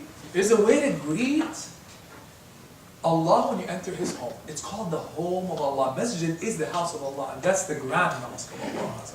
What's the thing that Prophet Muhammad taught us to say when we enter a mosque, any mosque? As soon as you get to the gates, there are like 7 or 8 gates, I forgot. 7 gates of Allah, 7 gates of heaven, 7 gates of that masjid, massive gates. As soon as you enter them, you haven't seen Kaaba yet, right? You put your right foot in and you say this. And it's on the handout, don't worry, it's on the handout. Bismillah, in the name of Allah, Allahumma salli ala Muhammad, Ya Allah, send your peace and prayers upon Prophet Muhammad. Allahumma aftah li abwab rahmatik, Ya Allah, open the doors of what? Mercy. What do you want there? Mercy of Allah. To Allah shower you with His mercy. To send blessings on you. Say, I'm happy with you. If Allah is happy with you there, brothers and sisters, you're set for the rest of your life. All it takes is one moment of Allah being happy with you. And you're going to have infinite moments. Ya Allah, I'm coming all the way from America for you. Open the doors of your mercy, Ya Allah, for me. Before proceeding to the tawaf, now men, we're going to show you this, inshallah. You're going to have your rida and izar on. You're going to have to now, this is what Prophet Muhammad did. And I'm going to ask, why did you think he did this? So he uncovered his right shoulder, put the towel underneath his armpits, showed off, with literally one side covered and one side his arm was showing. All of them, the believers, did this, and they did the tawaf with that state. Only the tawaf, and then they put it back on for the sa'i. Why did they do that? What are you trying to show? Hey man, what are you trying to show here? What are you showing? Muscles. Muscles. I thought there was no show off there. Please man, don't do that dancing. You're showing off the roof. When they did the Umrah, who were there? Also, disbelievers. Who were giving them a hard time. Who were saying these poor Muslims, kick them. But they came and they're like, now we've grown in number and we're strong, so part of it was to show honor. Don't mess with us, so to speak. We're honorable people. And it was literally a show of strength. So that's why we resemble that. But it's not about us saying, hey, I'm Arnold, like watch me. No. But to remember what the Prophet ﷺ himself did. So do we do this right before the tawaf? We're going to go around the Kaaba clockwise or counterclockwise? Counterclockwise. Counterclockwise. Why counterclockwise?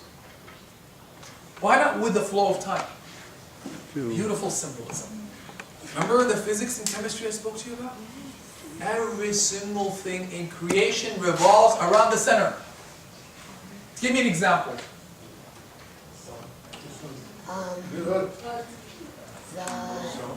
The sun. Excellent. Thank you, Zakaria Habibi. Sun revolves around center in the galaxy, Milky Way. It's revolving. You don't see it. Earth and the planets are going around our center, the sun. The sun is going around its center.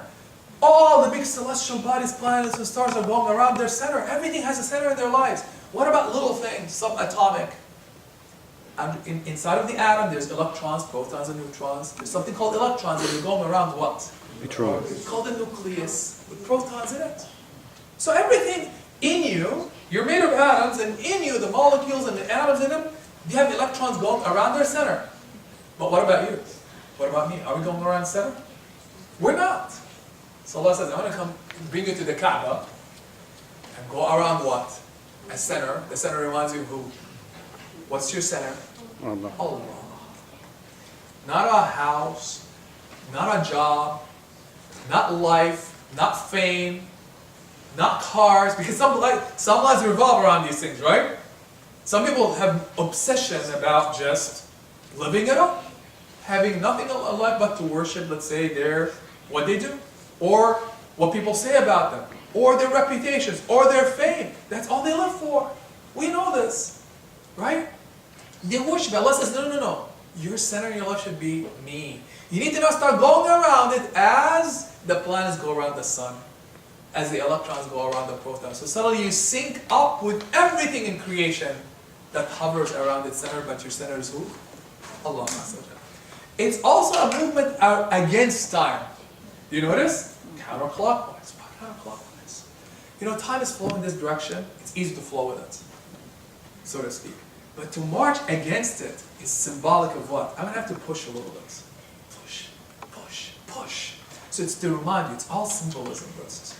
To remind you, I'm going to go march against time, against my temptations, against all the things that I've done in my life that I'm not so proud of. 7 times you keep doing this, has an effect on you. But it's literally to remind you that you're a tiny creature sitting in an ocean of the heavens and the earth and the universe that is all humbly traveling around its center and now dressed in a simple, humble way. Flow with creation. Be like everything that is peaceful in this world, that is not necessarily out of sync. Make sense? So it syncs you up, harmonizes you with literally every big or tiny object in the universe. How else are you going to get this? But to literally go around the Kaaba and do it. The best thing you can do in Masjid al-Haram, in Mecca, best worship, what is it? Because we just heard that 1 rak'ah is better than 100,000. Pray as much as you can, but you know what the best thing you can do around the Kaaba? Tawaf. So it's not just the tawaf of Umrah. Literally you can be in your hotel after Umrah is done, wash, do your wudu, and just go do 7 rounds. And they're done in 7s. You can't do 1 tawaf, 1 round, 2. That's not a good idea. 7s. The best thing you can do in Mecca is to do tawaf. Of course, read Quran, pray. You cannot be doing tawaf all the time. But try to do it as much as you can. Maybe at least once a day. Do your tawafs. It takes around, depends on the crowd and whether you're close to the center, right? If you're close, the rounds will be short. 3, 4 minutes, 5 minutes each round.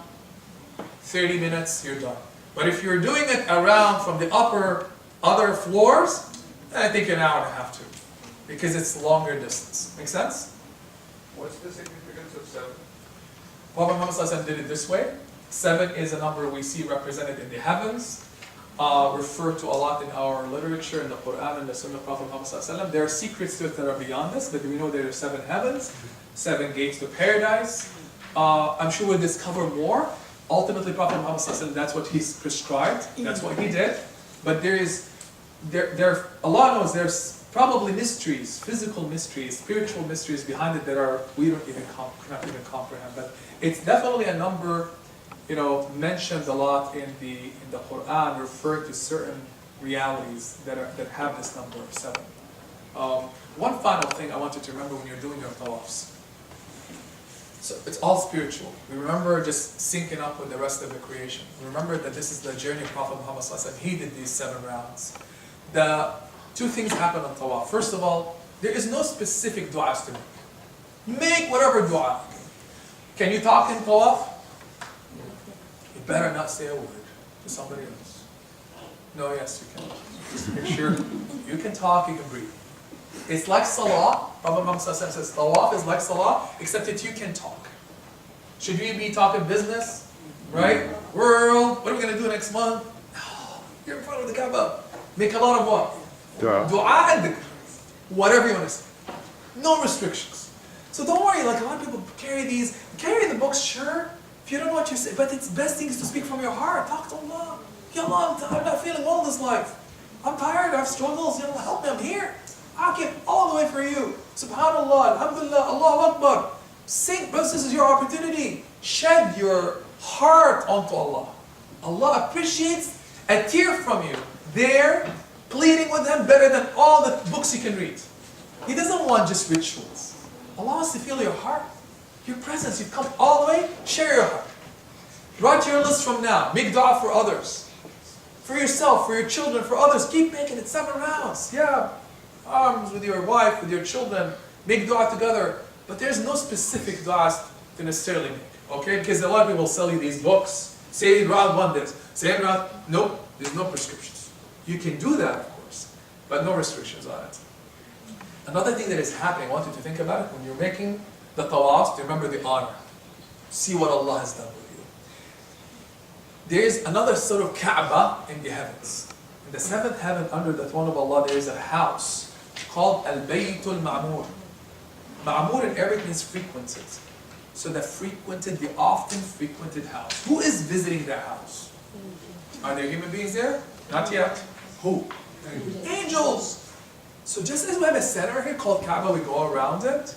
There's a center there in the 7th heaven under the throne of Allah called Al-Bayt al-Ma'mur. Who's going in tawaf around it? Angels of Allah. So when you're doing your rounds, who's doing their rounds up there? Angels of Allah. So I want you to, when you're walking, to remember, subhanAllah, I'm walking now with what? Inshallah, I'll wait for the phone to... So you're walking literally now with angels doing their tawafs around the Kaaba in the 7th heaven. What a beautiful thought to have. I want you to have that thought, record it in your head. So this is not your tawaf saying, oh, angels right now. Oh, but I can't see them. And that house is stated that subhanAllah, Allah knows, positioning, because the heavens are not of this realm, but it's directly above. SubhanAllah. That's it. What an honor again, and what a privilege. Closer to the Kaaba, just a few spots that are significant. Black stone, right here. You'll see it. You'll see more crowds around it. Cannot be seen here, but here it is. That's called Multazam, the gate of the Kaaba. You can enter, well, for those who can enter from here. And this is Maqam, the station of Ibraheem. And we'll talk about the station of Ibraheem shortly, inshallah. We begin the rounds at the black stone. Not physically at it, but in line with it. And there's a light on the structure of the masjid that points to you where the line is. It's like literally, see a light beaming out, green, that shows you exactly where to start your rounds. And you begin, so we come into the masjid from whatever gate, we have to come to this spot, and then we look at the black stone. Now, the closer you are to the black stone, the better, to just minimize the distance.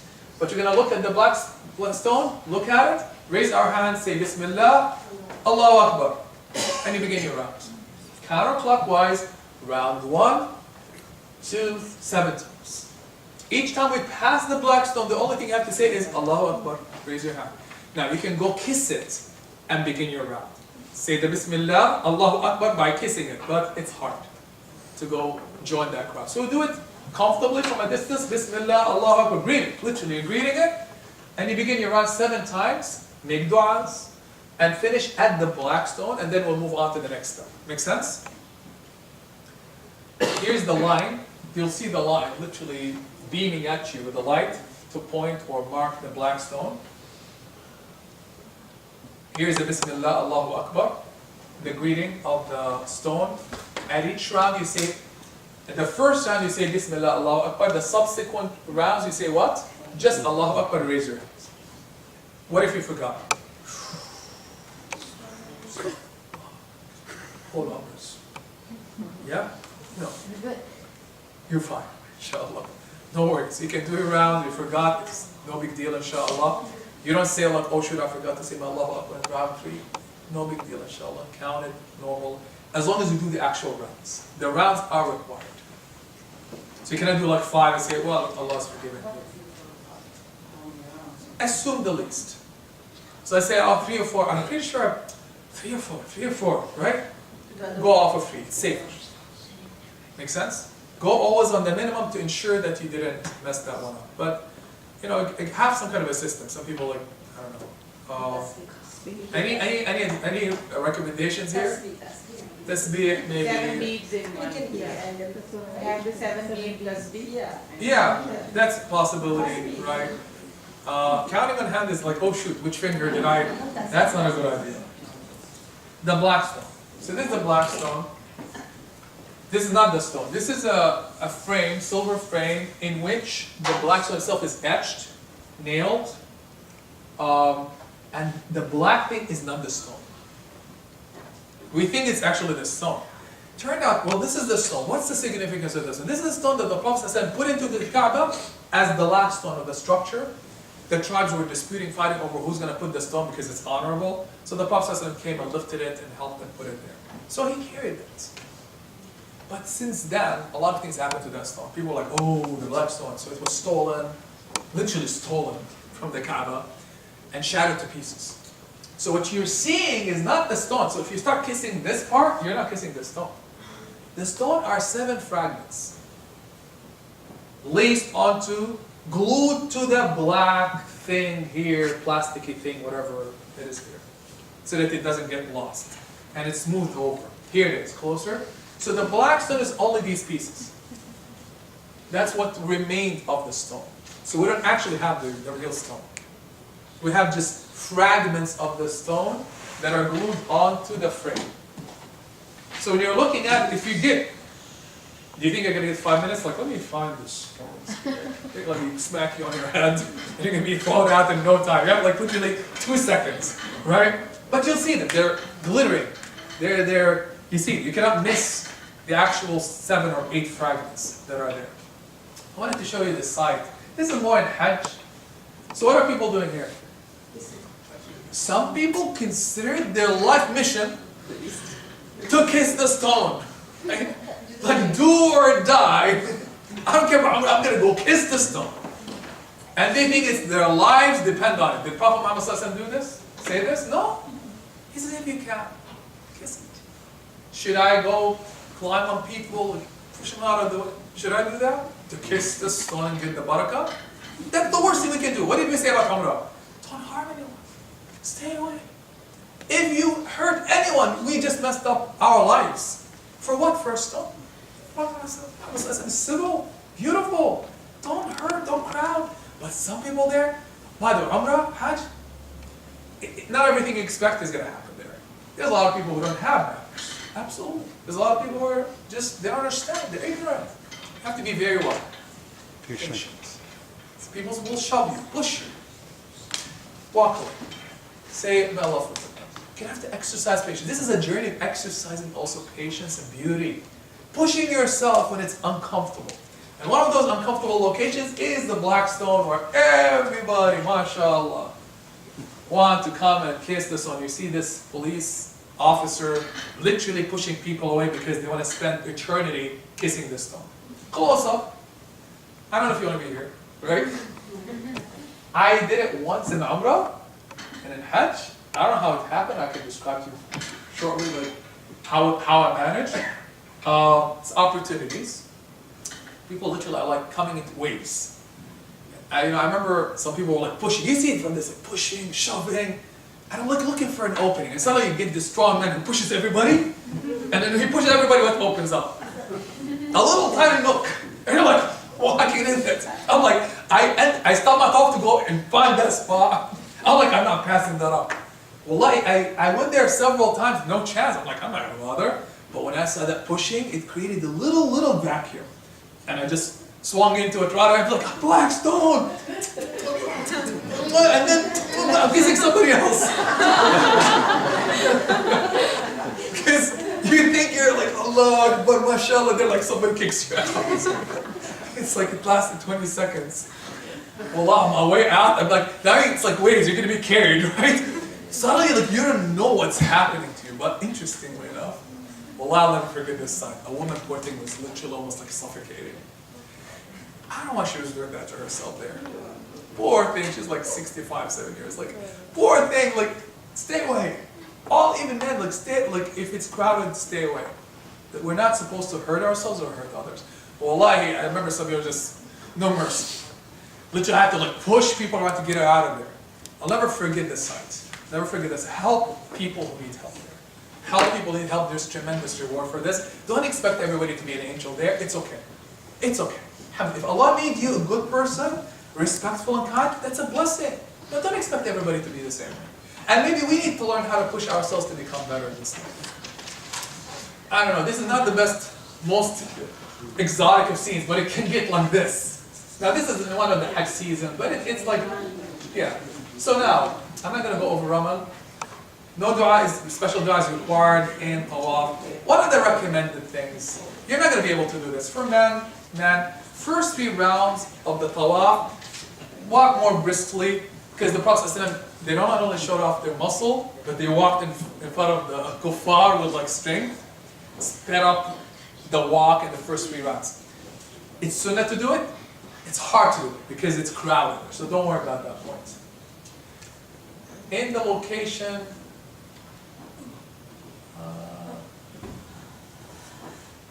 corner. Okay, in any corner. I'm trying to find a picture. Okay, between this corner, Blackstone, and this corner, right? This is a corner. It's called the Yemeni corner because it points to Yemen.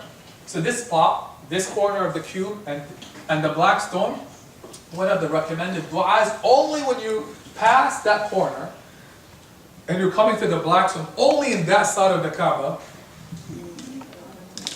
is to say this dua. رَبَّنَا آتِنَا فِي الدُّنْيَا حَسَنَةً وَفِي الْآخِرَةِ حَسَنَةً وَقِنَا عَذَابَ النَّارِ. Oh Allah, grant us good in this world, good in the hereafter, and protect us from the punishment of the hellfire. Only that. You don't say, is that haram? No. It's a recommended dua that the Prophet ﷺ did. It's written in the Habit. We're done with the 7 rounds. The next thing we have to do is actually a requirement, but we should do it, is pray 2 rak'ahs behind the station of Ibraheem. So Ibrahim built the Kaaba.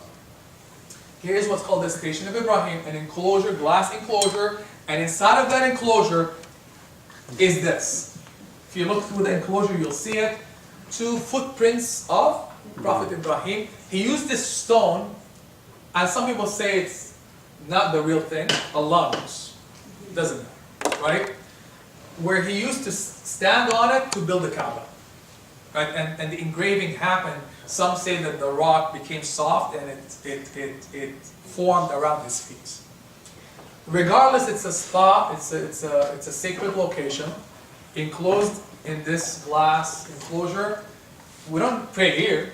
We can't, unless you're lucky, right? Anywhere behind this line. We're going to go up here. Some people will be praying here, some people here. It doesn't matter where. As long as it's behind this line, pray 2 rak'ahs. So you need to be in a state of wudu, clear to pray. You cannot pray without wudu.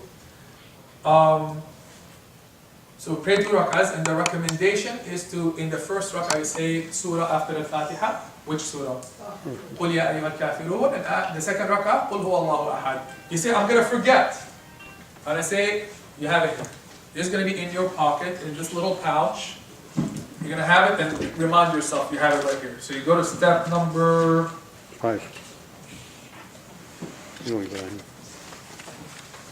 where is it? 6, 7, Yeah, step number 6. 6. See my point? So don't worry, you have everything here, and we're with you. Don't freak out from these things, inshallah. Next thing recommended to another prophet is to go to the dispensers. The dispensers of water of Zamzam are everywhere there. You see the taps. You go drink water. Now, the Prophet ﷺ said this is sacred water that came as a response to the dua of Hejab. The Prophet ﷺ says this water is drank or drunk for whatever you wish for. What does that mean? Wish. Make dua and drink. Inshallah, Allah will answer.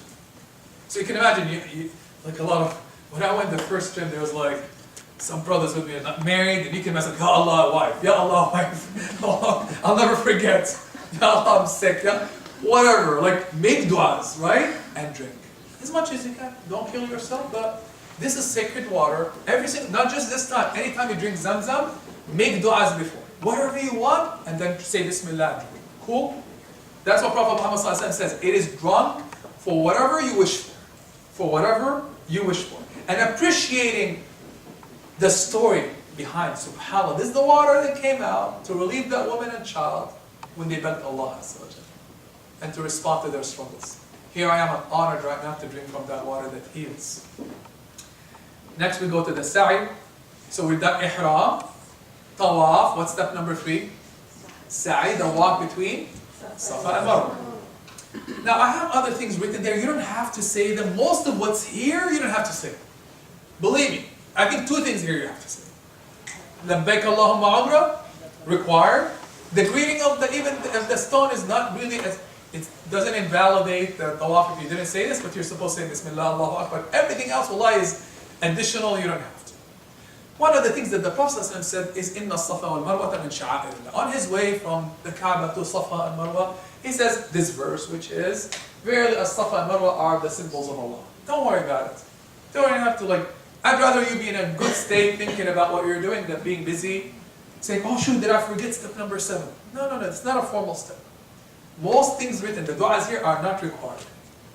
Here's Safa and Marwa. This is the alley, the gallery, the structure, the extension, part of the masjid, between 2 hills, and the hills are here and the opposite end. I forgot how long it is, I believe 450 meters, which translates into, that's half a kilometer, which means 0.2 something miles. 0.25 something miles. Each route, between the 2 hills is that distance. So around that much. So it takes, anybody remember how long Safa and Marwa takes? 45 minutes. 45 minutes. 1 hour. Total distance is about 1.75 miles. Total distance for the 7 rounds is 1.75 miles. So if you know, like, oh, can I walk this? Inshallah you can. It's not that difficult. Can you use wheelchairs if you're tired? For this or this? Yes, absolutely. Allah doesn't want you to, if you want to do the whole thing in a wheelchair and you cannot physically do it, if you have the reason, right? Do it. Absolutely. Child, you want to get something, assistance for the child? Absolutely. You're perfectly fine. This is the actual hill of Safa. So you usually see it's enclosed, people, this is where you begin. You don't go jump on the hill and say, oh, Bismillah, I'm going to begin my trip. No, around it, right? So, begin your sa'i. You begin, however, here's a representation picture of it. Safa, Marwa. Don't worry, you're not going to get confused there. You'll know exactly where they are, and we're with you. Here's the hill. You begin here, round 1, empty. That's 1. Then 2, 3. So it's not, the full round is not 1, 2. Each one is a round. Each trip from one hill to the other is 1 round. So total, 7. So 1, 2, 3, 4, 5, 6, 7. There's 2 markers here with green lights. And what happened there is that Hejab, when she was walking, running between the 2 hills, that's the spot where she couldn't see her son. So she ran because it was covered to make sure she can see. So we're supposed to mimic that. Try. the men, we should try our best if we can, just in a brisk little, stronger run. But that's it, you don't have to. It's not the end of the world if you cannot, but that's what's recommended to mimic her journey. Again, it's 400 meters. You go from the Kaaba, here's the black stone, you go here, you start your rounds, and that's step number 3. What do you say there? Okay, another thing. I have big du'as here, and Safa and Marwa, there's a du'a here. In step number 10, Allahu Akbar, Allahu Akbar, Allahu Akbar. It's a long du'a, you don't have to say it. Here it is. And I say here 3 times, don't worry. That's what Prophet Muhammad ﷺ did. You don't have to do that, it's actually a lot. You can say anything you want. It's like the tawaf. Make dua, make zikr of Allah. And you can talk normal. Make sense? You can talk normal to people around you, but you're supposed to remember Allah, make dua. At the hills themselves, you can stop and make this dua. Allahu Akbar, Allahu Akbar, Allahu Akbar, la ilaha illallah, la sharika lahu, al-mulku wa lahu al-hamd, wa huwa ala kulli shay'in qadir, la ilaha illallah wahdahu, la sharika lahu, anjaza wa'dahu, nasara 'abdahu, hazama al-ahzab wahdahu. Look at the translation, I don't have time, but you don't have to say this. Cool? Okay. After completing the sa'i, we come to step number 4, which is the fun part. Shaving or cutting. So, let's talk about women first. So, what you do is, there's no shops for women to go cut your hair. So go to your hotel, if you want to go into the restroom, if you have a scissors with you, but preferably in your hotel, it's fine. Go back to the hotel, collect your hair into a ponytail, into a braid. Or have somebody else do it. Just collect the whole, and then cut the length of the fingertip, the joint. That's it. Don't worry about, oh, how do I know it's from all over? Just that's why I said gather your hair, collect your hair into a ponytail, a braid, and then that's it. You're done. Symbolic. For men, you have 2 options. One is to shave your head. So you're going to go into these stores, right? Barbers or whatever, that are everywhere. Some of them are actually in the hotel in the basement. But you can find them everywhere. Literally, they're scouting. It's like, everybody's yelling at you to come and use their store. Oh my goodness, they'll like freak you out sometimes. But they're all nice people. You go in, you're gonna ask them. They're gonna say halq. Halq means shave completely. Be careful. If you did halq, they're gonna go do their job.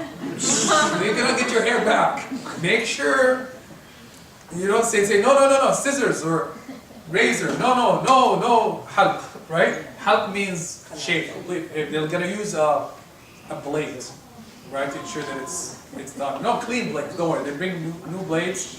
Why the Prophet ﷺ did this? There's more reward for it. Thrice the mercy of Allah Azza wa Jal for somebody who shaves their head, because you're sacrificing. Why the hair? Because again, symbols of beauty that we're proud of. Allah says, even their hair, get rid of it now. I don't want you to think about this. But you can also cut your hair, and you'll get the reward of Allah Azza wa Jal. Best is halq, next is cutting your hair, but it cannot be like the woman, just one part.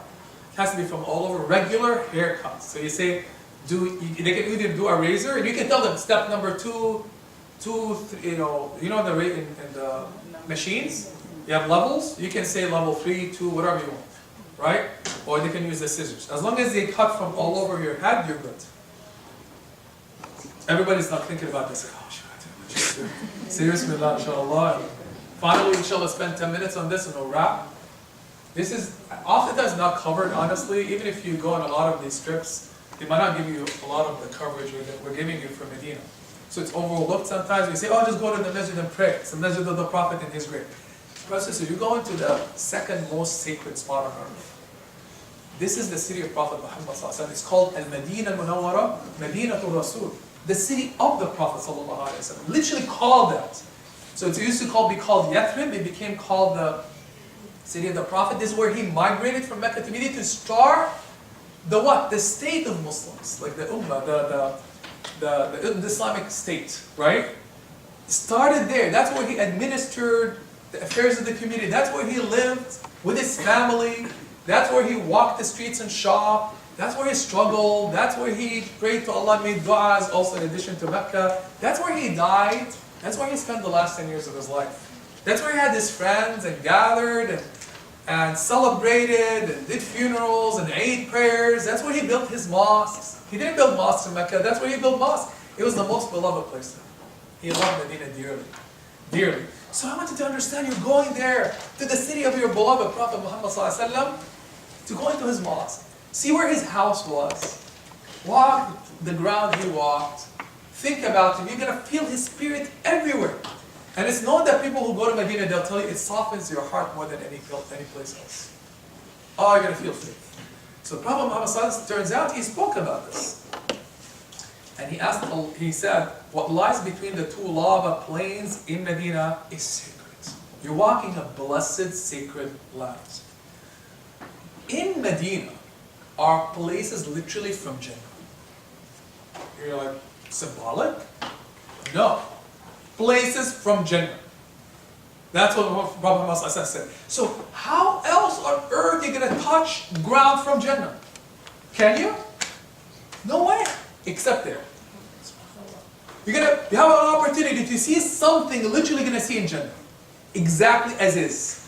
And you're going to walk on a place, literally, it's ground from Jannah. See how? It's earth.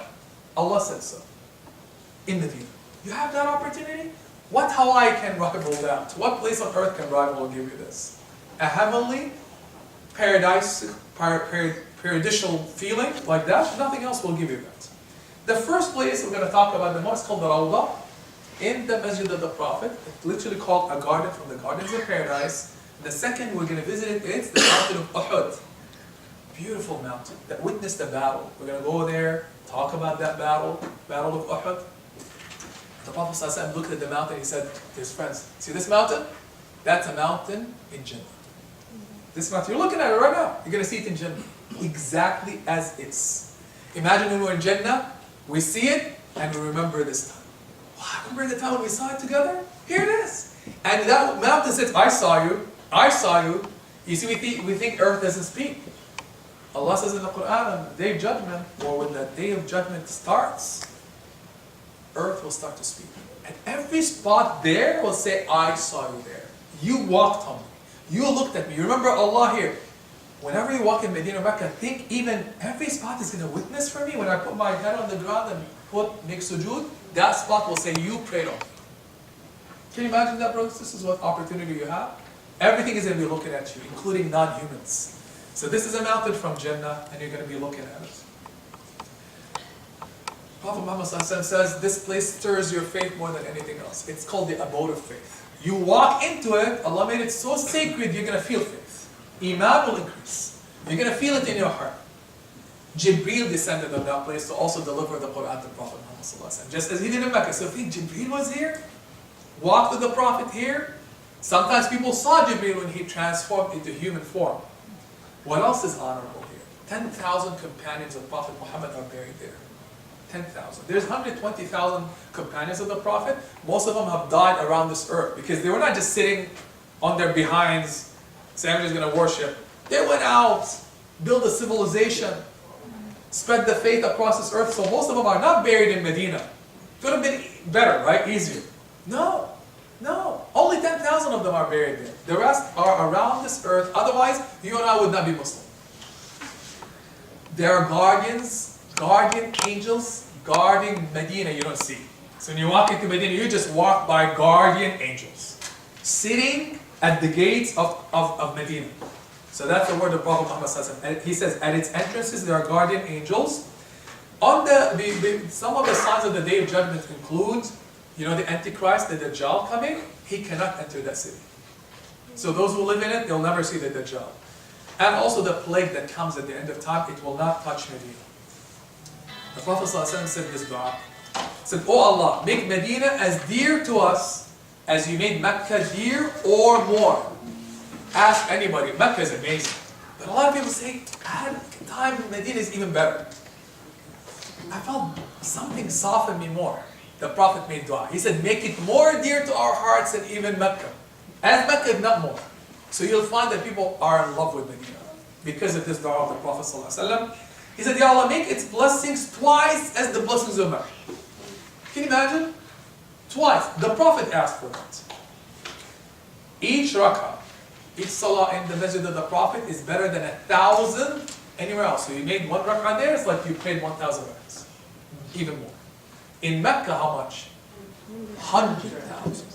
Big scale, big difference. 100,000. Imagine we praying one rak'ah around the Kaaba is like you've prayed 100,000. Here it's like better than 1,000.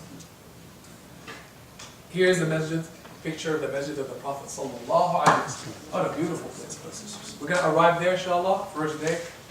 These are hotels. Our hotel is right here, literally overlooking the. It's not in this picture. Maybe it's this one actually, or by here, the corner. This is the whole structure. It's you know. It accommodates hundreds of thousands. The original masjid of the Prophet is not this whole masjid. It's literally right here. It's it. And underneath this green dome, which is on the opposite end of our hotel is here, which is good for sisters because the entrance of the sisters is in the back here. So it's close better for the sisters actually. Accommodates you much better. Men can enter from the sides. There are also entrances from here. The grave of the Prophet, his house is literally underneath this dome. And that's where he is buried. So you go in there to also visit the grave of Prophet Muhammad sallallahu alaihi wasallam. And the Prophet sallallahu alaihi wasallam said, he's alive there. Prophets, yeah, they're dead but alive. You say, wait a minute, which one? So sure they died, they passed away. But Allah makes him alive to hear you and see you. So whenever you greet the Prophet, he said, I greet you back. Allah gives me my soul back to answer you back. So he's actually alive and their bodies are untouched. SubhanAllah, Allah preserved them. Their souls, of course, the spirits of all that people are there. They're not really dead. The spirits are there. The souls are there and alive. And the Prophet ﷺ is definitely more alive than anybody else who is deceased. And he's aware of you when you're there. So when you greet him, even here, you say, Allahumma salli wa sallim ala Sayyidina Muhammad. He heard you. You say, Ya Prophet of Allah. Okay, in Salah, what do we say when we sit down? Tashahud. Tahiyyatu lillah. So, and then what do you say next? As-salamu alayka. Alayka means you. You think you're talking to a shadow? You're talking to him and he says, Alaykum as-salam.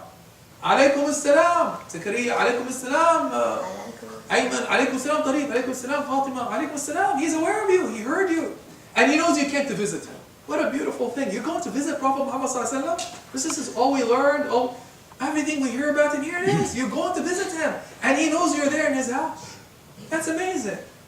Absolutely. And how can you leave this trip feeling miserable? You just went into the heavens and with Prophet Muhammad sallallahu alaihi wasallam, underneath this dome, I'll show you pictures of inside, inshallah. But it's a beautiful sight. Best for the brothers to enter from here. It's called Babu Salam. We'll walk you there, we'll show it to you, inshallah. There are multiple gates. The closest is from here. Yeah, from here. So the gate is right here. You enter from here. It's called the Gate of Salam. You cannot enter from here. This is the exit from this side. That's the closest. You go in here, that's the closest to the grave of the Prophet ﷺ. That's why I advise coming in from here. But sometimes it's not feasible, it's crowded. It's another picture from the back. Here's the dome. Opposite end. Our hotel is right here. So you literally can overlook the hotel. Sisters' entrances are here. You'll see them marked. Everywhere inside is beautiful. And the man can go from here, the side, enter anywhere, or go around to enter closest to the green dome. Another picture. See this structure right here is the original masjid, even smaller. The masjid was not the whole thing, it's much tinier. It's like this little, and his home is adjacent. The Prophet's masjid houses like the library, and that's his masjid. So it's just the wall separating it. And he's buried there in the room of Aisha, his wife. That's where he's buried, him and who? Her father Abu Bakr and Umar ibn al-Khattab. Make sense? So they're right here underneath the dome, in his house, and the masjid was adjacent to it. That's it. Then they expanded it into this whole thing. That's the exit. So we enter, you can enter from there, walk here, do your visit, and then you exit from this place called the Gate of Baqir. You exit from here, you cannot enter, but you can go around or pray, or enjoy yourself. Shop, eat. Another picture of the dome. That's a computer-generated image, just to show you a kind of aerial view of it. The dome, you can see how massive it is. That's an open courtyard. It's covered by, they actually have these kind of machine-operated, automated tents that open and close depending on the temperature. It's amazing. Amazing stuff. Even around the whole space around the masjid so that nobody feels any heat. Extraordinary structure. Another picture. Okay, so I took this. So this is the original masjid, and this is kind of a representation of it. It's in Turkish, by the way. I couldn't find anything else. But you see here, that's the masjid of the Prophet. That's the home of the Prophet right here, with these dotted lines. It's here underneath the dome. And then here is his original masjid. That's the masjid. Here it is. And his home.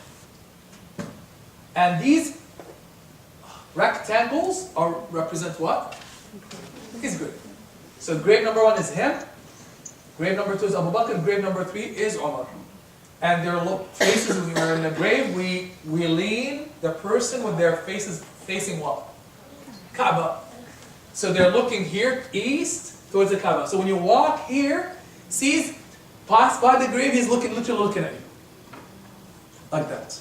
That's how amazing it is. You're going to be literally standing in front of his body. And the body of Abu Bakr and the body of Umar. And I'll show you some more pictures, inshallah. So we enter from here, Gate of Salam. You go around, you can pray here, tons of prayer space. And then you can go and walk here to pass by and greet the Prophet ﷺ. You can also carry greetings on behalf of other people. Another picture of it. What do we say when we enter the masjid? Remember? Same as before. Bismillah. Here I have another form of it. It doesn't matter. Bismillah, Allahumma salli ala Sayyidina Muhammad, Allahumma aftah li abwaba rahmatik, or any variation of that. As long as you say Bismillah, the thing you need to do a lot of on that trip, especially in Medina, is what? Allahumma salli ala Sayyidina.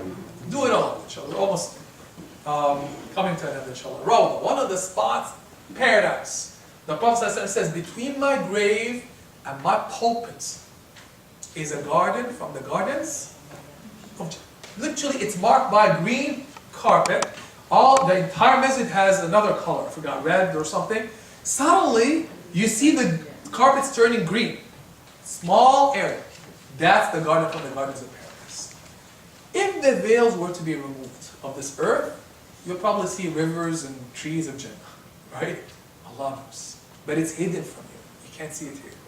You cannot, but you feel it. So if you pray 2 rak'ahs here, you prayed where? Tell me about how you can pray in Jannah. Allah says, I don't think you're going to go to Jannah. Right? Can you imagine the honor? Being permitted to pray in Jannah? Right? So you pray 2 rak'ahs if you're lucky, if you can get in. Because it's crowded. Everybody wants to pray there. Right? If you can't, Allah takes what? Your intention. Don't worry. Don't worry, inshallah. You haven't missed out, inshallah. Allah will give you. But if you can, definitely something to do.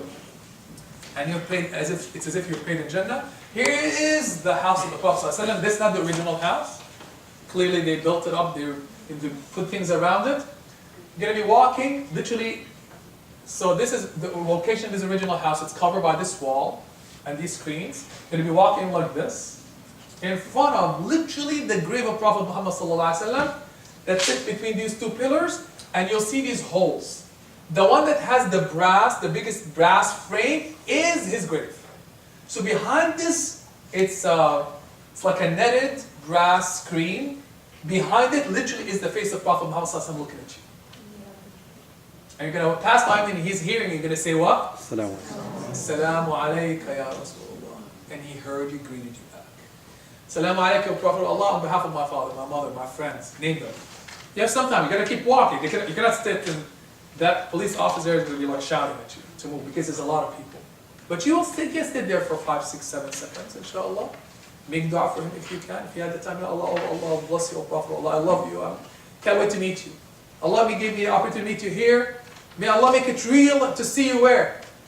The day of Jannah, in Jannah. Wish for you to be the companion of Prophet Muhammad ﷺ. And he's hearing the brothers. Precious moment for him to see you there. Another kind of view of it. You're walking here. The biggest brass one is his grave. Remember that. Behind it. The next hole is who? So the graves are lined up like this. And their faces are facing this way. Then Abu Bakr. Then the third is Umar. When you pass by Umar, Abu Bakr, you say, Assalamu alayka, Abu Bakr. Then you move 1 step, Assalamu alayka, Umar. SubhanAllah. 3. And then you walk back, make dua for them. You can actually walk and then stand on the side, make dua for them. Ask for Allah to join you with Prophet Muhammad sallallahu alaihi wasallam. Deliver greetings on other people's behalf. Say, oh, Prophet Allah, I couldn't come closer, but I'm greeting from my friend such and such. They sent me the greeting to your Prophet of Allah, you know. Talk to him. He hears you. He's alive, brothers and sisters. Another picture of it. I want you to just remember this image. The biggest one is the grave of Prophet Muhammad sallallahu alaihi wasallam. And you'll see a beautiful verse here. When you walk by, the verse in the Quran says, those who lower their voices in front of the Prophet are the people who fear Allah. Lower their voice. Reverence. You're walking by who? Prophet Muhammad sallallahu alaihi wasallam. So you walk with respect. Walk with appreciation of the gift. Right? It's so sad that some people will see them like being rowdy there. That's not respect. So respect the Prophet, and the verse reminds you of this. Right? These are the people that Allah has given so much reward to because they have reverence around Prophet Muhammad sallallahu alaihi wasallam. So you'll see people literally here walking, they're stopping to greet him, and they walk and exit the masjid. See, this is a police officer, you'll see there, or some sheikh, and their job is to yell at people sometimes. That's what they do. They can be annoying, I'll be honest with you, but they're doing their job, right? Because otherwise people, do crazy things around these spots. Here are the three greetings. Respect, reverence, peace be upon you, Prophet Allah, peace be upon you, Abu Bakr, peace be upon you, Umar. Here are the holes, and here are the graves. So this grave number 1, Abu Bakr or Umar, and the holes are here walking this way. Hole number 1 points to his head. Hole number 2, Abu Bakr. Hole number 3 is Umar. And this original house of the Prophet sallallahu alaihi wasallam. That's the grave, that's the room of Aisha, and the masjid is here.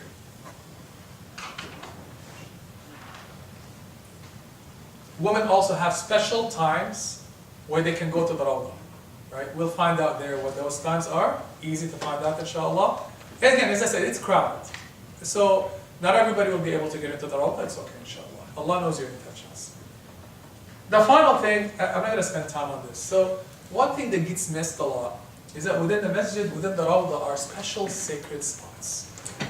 Where significant events happen, where special actions of the Prophet ﷺ took place. What are they? I'm going to point them out, 7 spots. And you'll see them marked. I'll show them to you there if you're with me. But I'll show you how to mark them and aim for them. This is the original house of Prophet Muhammad ﷺ. Below the dome, his grave is here. And between his grave and the pulpit is the green carpeted area called the Rawdah. And here you'll see pillars in the Rawdah. The whole masjid is full of pillars, but these are special pillars. And the ones that are, some of them mark these special locations. So you're not going to be able to see them easily. I was like aiming for them last time because I'm not going to miss these what's called ustuwanas, pillars. So here's the Rawdah, wall of the house of the Prophet to his pulpit, the original place where he used to pray. And here are they. 1, 2, 3, 4, 5, and there's 2 more here. These are special spots marked by engravings or writings. I'll go briefly over them. Here they are again. 8, sorry. 1, 2, 3, 4, 5, 6, 7. These you cannot see there inside the house. So you can see these 7 sacred spots. The member of the Prophet, and that's the Rawdah. Around it is the masjid, but that's not the Rawdah. So you can pray here, you can pray here. You have to go around here to go greet the Prophet's grave. But to be in the Rawdah, there are these gates. And there are guards here. Because if the place is full, they're not going to allow you. What are these ustuwanas? They're named. One of them, the best of them, is literally behind the original member of the Prophet ﷺ. So there's 2, there's one member, I guess, mihrab. Sorry, it's called the mihrab of the Prophet ﷺ. It's called the mihrab of Hannana or Mukhallaqa. And the Prophet ﷺ used to pray there a lot. So literally, you see this pillar? So you see this structure, it's a mihrab. This is the pillar, and it's marked, it says Mukhallaqa. Ustuwana Mukhallaqa. He used to pray here a lot, and there's a tree here. Remember the story of the tree that cried for him? Because he left that spot to go to his minbar? That was where the tree is. So he hugged the tree, and the tree calmed down. Long story, I'll tell it later. But That's amazing. The tree fell in love with the Prophet ﷺ. He used to be here and he used to stand by to give his khutbahs. So he left the tree to go to his mimbar when they built the mimbar. Well, the mimbar is here, somewhere here. And the companion said, we heard the tree cry. Cry. And the Prophet heard the tree, came down from his khutbah and went to the tree and hugged it. And they said, we heard the crying of the tree, listen. And then he spoke to the tree, he said, you'll be with me in Jannah. And then the tree stopped crying. He loved this spot more than any other spot. And you're seeing it. Here it is, the writing, you'll see this engraving on the top says, هذه أسطوانة مخلقة. The name of it, so you'll know how to mark it if you can read the Arabic. But for you to know, it's literally behind the mihrab. So in this mihrab, the mihrab is here, this is it, this is the mimbar. So there's mimbar and there's mihrab, that's what we're looking at right here. There is now what's called Ustuwanat al-Sarir. It's on the wall. So I'm going to go over here. That's called the bed pillar. That's where he used to sleep when he does night prayers, tahajjud. So he used to sleep here, rest a little bit, so it's marked. It says Sarir, Ustuwanat al-Sarir. Next one is 7, pillar of the guards. Some guards used to stand here, guarding the gate of the Prophet ﷺ, his house. Ali ibn Abi Talib used to stand here a lot. So as he exited, the Prophet ﷺ would go from his house into the Rawdah, there would be a guard there. 8 is wufud. Delegations that came to visit the Prophet ﷺ, they used to meet with him and he used to sit them here. So it says Ustuwanatul Wufud. 5 is like a special story, it's called the Ustuwana, the pillar of repentance. It's an interesting story of a man who kind of did a little betrayal of the Prophet ﷺ. He's a good man. So they were fighting with these tribes with a battle, and a lot of the members of this tribe got arrested. They didn't know what was going to happen to them, so they went to this man who knew them. It's called, I believe his name is Abu Lubaba. I remember his name. Abu Lubaba. And they said, Abu Lubaba, what are they going to do to us? And he was not supposed to. He was like, it's like bad news. You're going to be dead. Because they did something horrendous. So he knew he did something wrong. And he realized it, so he went and tied himself to this pillar. He said, I'm not going to leave this pillar until Allah forgives me. And he literally tied himself around the pillar.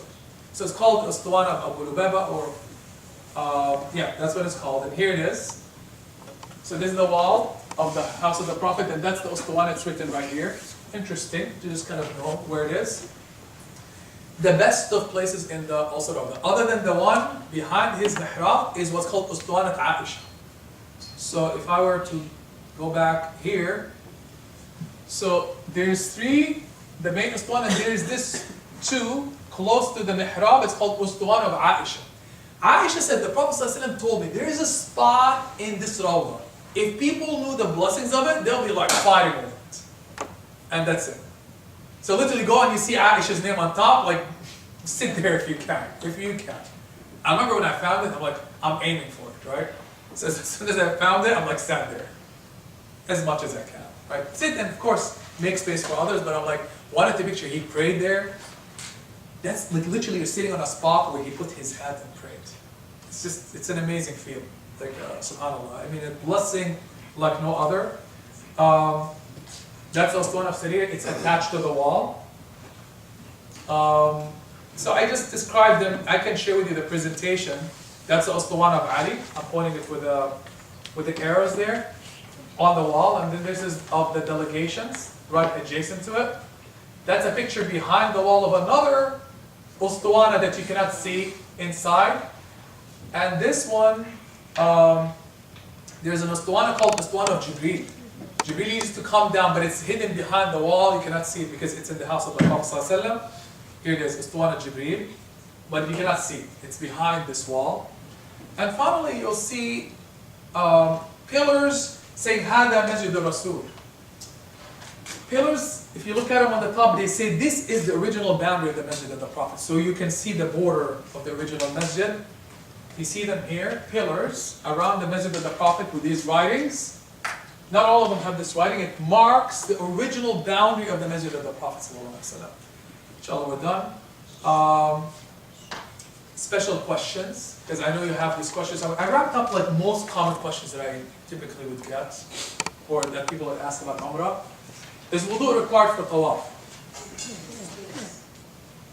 Yes, Yes. majority opinion, but if you lose your wudu, you pass gas, something happens, and it's good idea to go renew your wudu, resume from the spot you left, or from the black stone with the new wrap. You don't have to repeat the 7, not like Salah. But what if it's crowded? Bathrooms are not close. What do? Continue your tawaf. It's okay. There's an opinion actually that says you don't have to have wudu in tawaf. So it's okay. So preferably do your wudu, for sure. But if you lose your wudu, might not be a good idea to go renew your wudu. So continue, inshallah, you'll be okay. Make sense? Special du'as for tawaf, you answer. Special du'as? Your personal du'as. Can you talk during tawaf? Yes. Yes. Okay. We're going to talk about women's menses. It's very important. I'll leave that to the end. Can I make Umrah on behalf of somebody else? What's the condition? You have to do it first. As long as you've done yours. I've done one before, I can do it now on behalf of somebody else. You can do multiple Umrahs there. So if you've never done Umrah, do your first one for yourself. Then on the second day, as much as you want. But you begin your ihram not from miqat. There's a place called Masjid Aisha. Pay a cab, it's only 20-25 minutes away. You put on your clothes in your hotel, you get a cab, tell them, take me to Masjid Aisha. You go to Masjid Aisha, say, Labbaik Allahumma, Umrah, on behalf of somebody else, and they drive you back to the Kaaba. Normal people have done it numerous times there. If you want to do it on other people's behalf, I'll walk you through these things again. I'll give you these statements, inshallah. It's as easy as getting a cab to take you to that masjid to begin your ihram. But normally, men should wear the regular ihram, white clothes again, the sheets, and it should be really simple. Can we use a wheelchair? Absolutely, if needed. How much hair to cut? We went over this. What are the best acts of worship in Mecca? Tawaf. And of course Salah, but Tawaf is even better, right? Women's menses, I would say that check with your doctor, get best, I'm not going to advise people look medically, but best to get pills so that you don't have it during, save yourself. That's the best thing to do. But should that happen before Umrah, during Ihram, before you complete the only act in which the woman cannot do is Tawaf.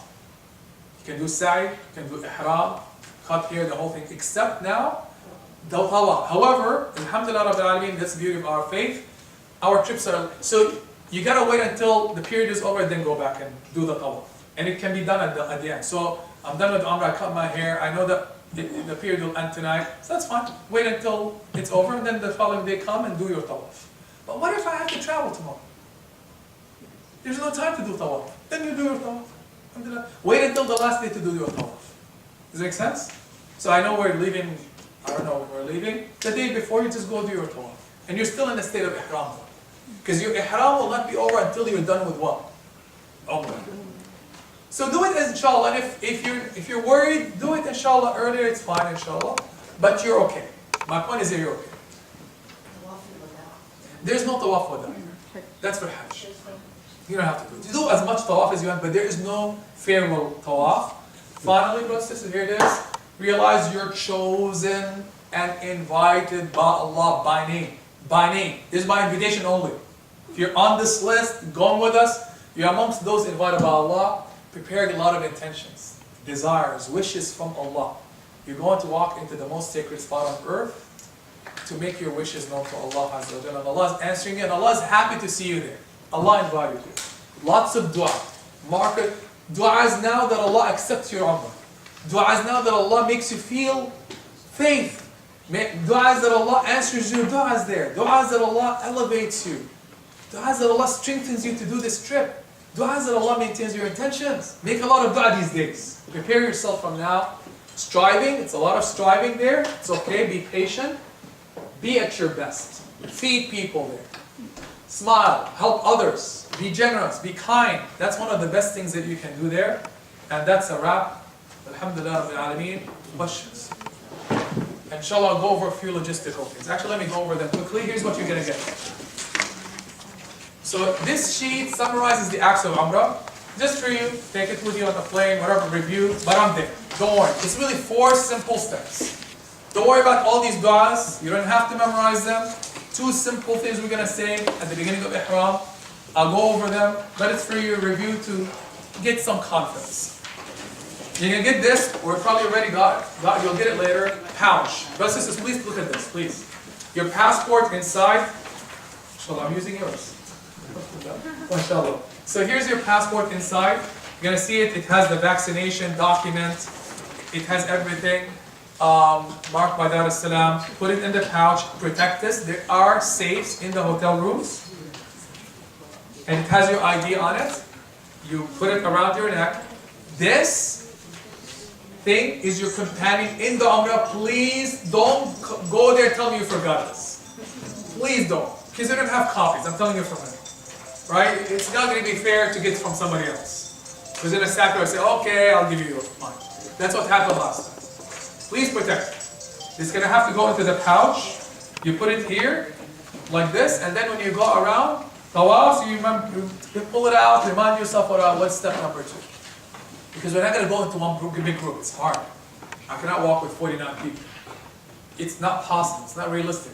So we're probably going to walk in groups. You can go with your family, you can go by yourself, it's fine. Actually, it's easier to move, just to let you know. Much easier. You don't have to be waiting for 50 people. Right? You can finish Umrah much faster. But take your time. But if you want to, whoever wants to be with me, inshallah, I'll love to take you, inshallah, for Umrah. So last time we probably had a group of 12 to 15 people. The rest went on their own, they're all small groups. You'll know what to do, don't worry. You're not going to get lost there. You're going to do your Umrah. So no worries. But just simple as to what you're going to get.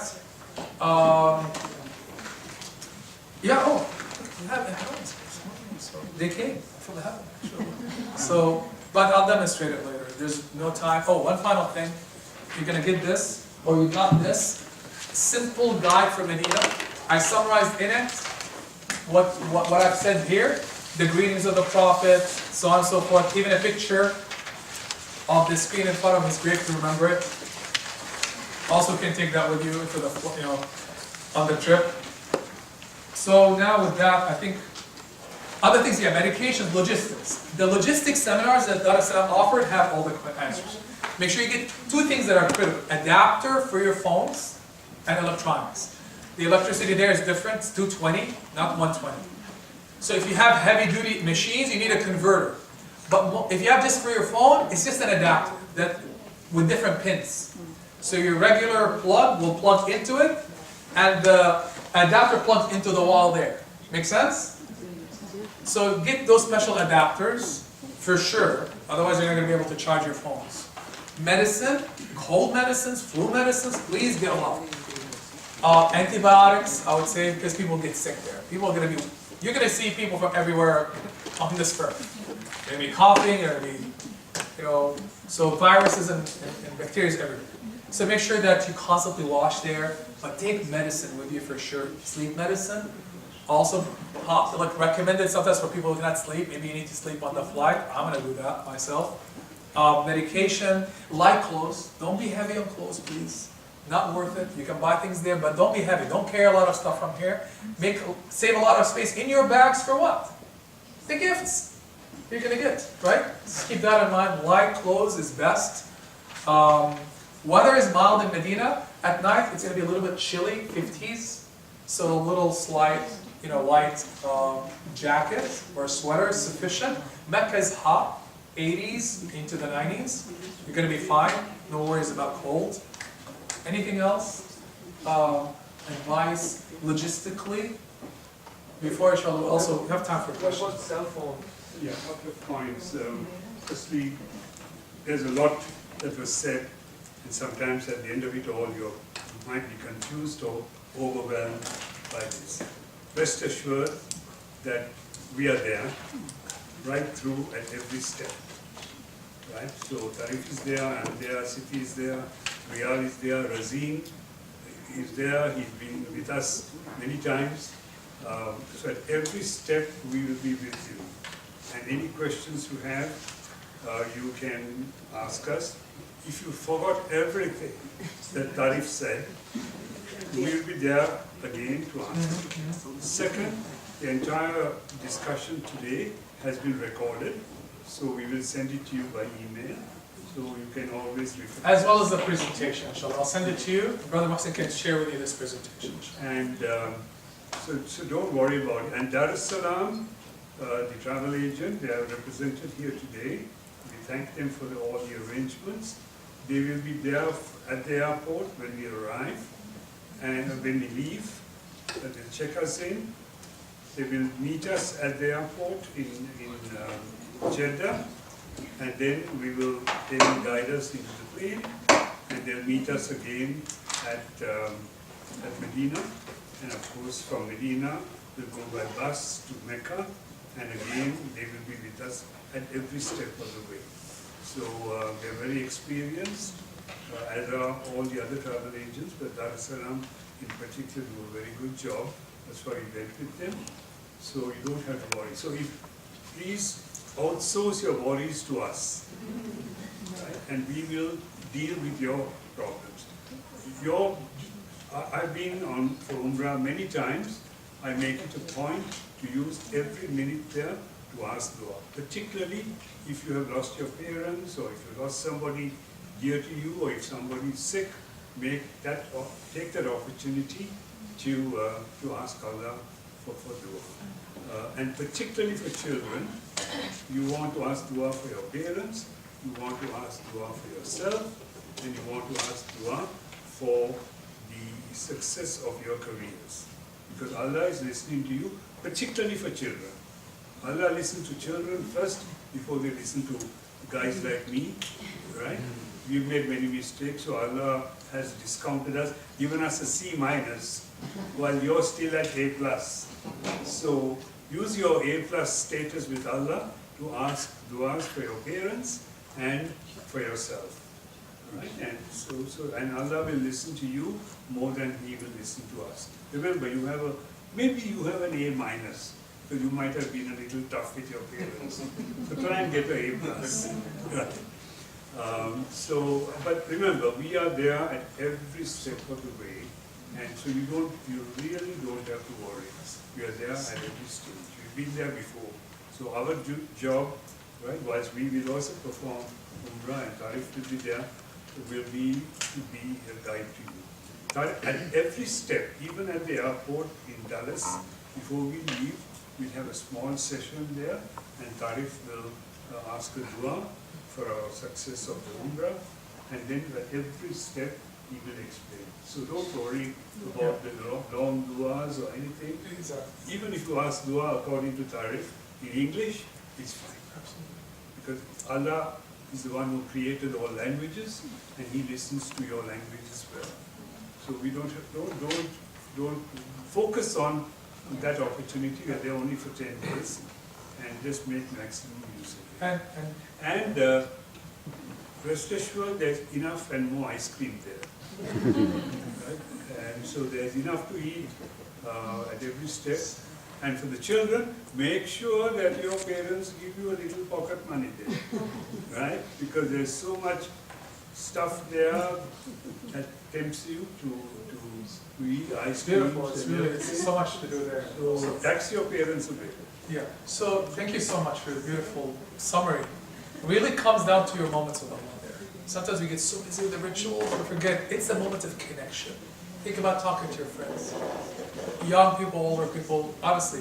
Remember those intimate moments when you're not feeling well, you just want to go to a friend and share what you're feeling? These are the moments that are going to matter more to give you the A+ than anything else. Allah loves us, brothers and sisters. He's waiting for us. He's looking forward to hearing from you. He already knows what you want. Make those moments the most precious. Focus on them. The Prophet ﷺ said, there's 7 categories of people who will be shaded under the shade of Allah on the Day of Judgment. And one of these people, he said, a man or woman who in the middle of the night cried out of loving Allah. Tear came out of their eyes. And Allah looked at that tear, loved it so much, He said, you're under my shade today. Wow. Just for a tear. If somebody sees that you love them, you're very happy. And Allah loves to see that you're happy. Amen. So this is a blessing from Allah. Allah invited you, means He's already happy with you. He wants you there. He wants to give you. Don't think negative. Think, oh my goodness, I'm blessed. Allah loves me that He brought me here. This is the ihram clothes. You're going to get two beads for the men and the young boys and children. So you're going to put one, well, I'll start with the bottom. We'll show you there. Don't worry about having to memorize any of this. There's not one correct way of doing it, but there are safer ways. Okay? Safer ways. Because there's no underwear. So you put one here, and you just wrap, and you just kind of tuck it inside, and then you put the belt, and then you kind of wrap it around. Right? Now make sure you have enough when you put it around, don't start, so don't keep your legs together because you're going to be able to walk, right? Open them up and then wrap. Another way to do it is to also open it to the front, wrap it to the side, but then kind of do a 6-inch fold, and then do this, but instead of going backward, do another 8-inch fold, like this. So it's going to protect you more from the front. Put the belt on, and then fold over it. Really simple. I'll show you there, inshallah, no big deal. We have a seminar on the day before the Umrah, and I'll go over a lot of the stuff, just a summary of everything for Umrah. So, and then the top is normal, that's it. And then you pin it. Pin it. That's it. Or you can leave it open. But then when we arrive, remember, Mecca, for the tawaf, put it underneath your armpit and then do this. And start walking out. People see your muscles. I have a question about the itinerary. Do we go to Medina and 4 days in Medina and then Makkah, 4 days Yeah. and fly out from Makkah? Exactly. So arrival is a Jeddah, which is around Mecca. So we're not going to arrive in Medina, Okay. but we're going to land in Jeddah. From there, take a flight to Medina on the first day. Do your 4 days, then take a bus. When we get our ihram, take a bus from Medina to Mecca. It should be around 6 hours, depending on traffic.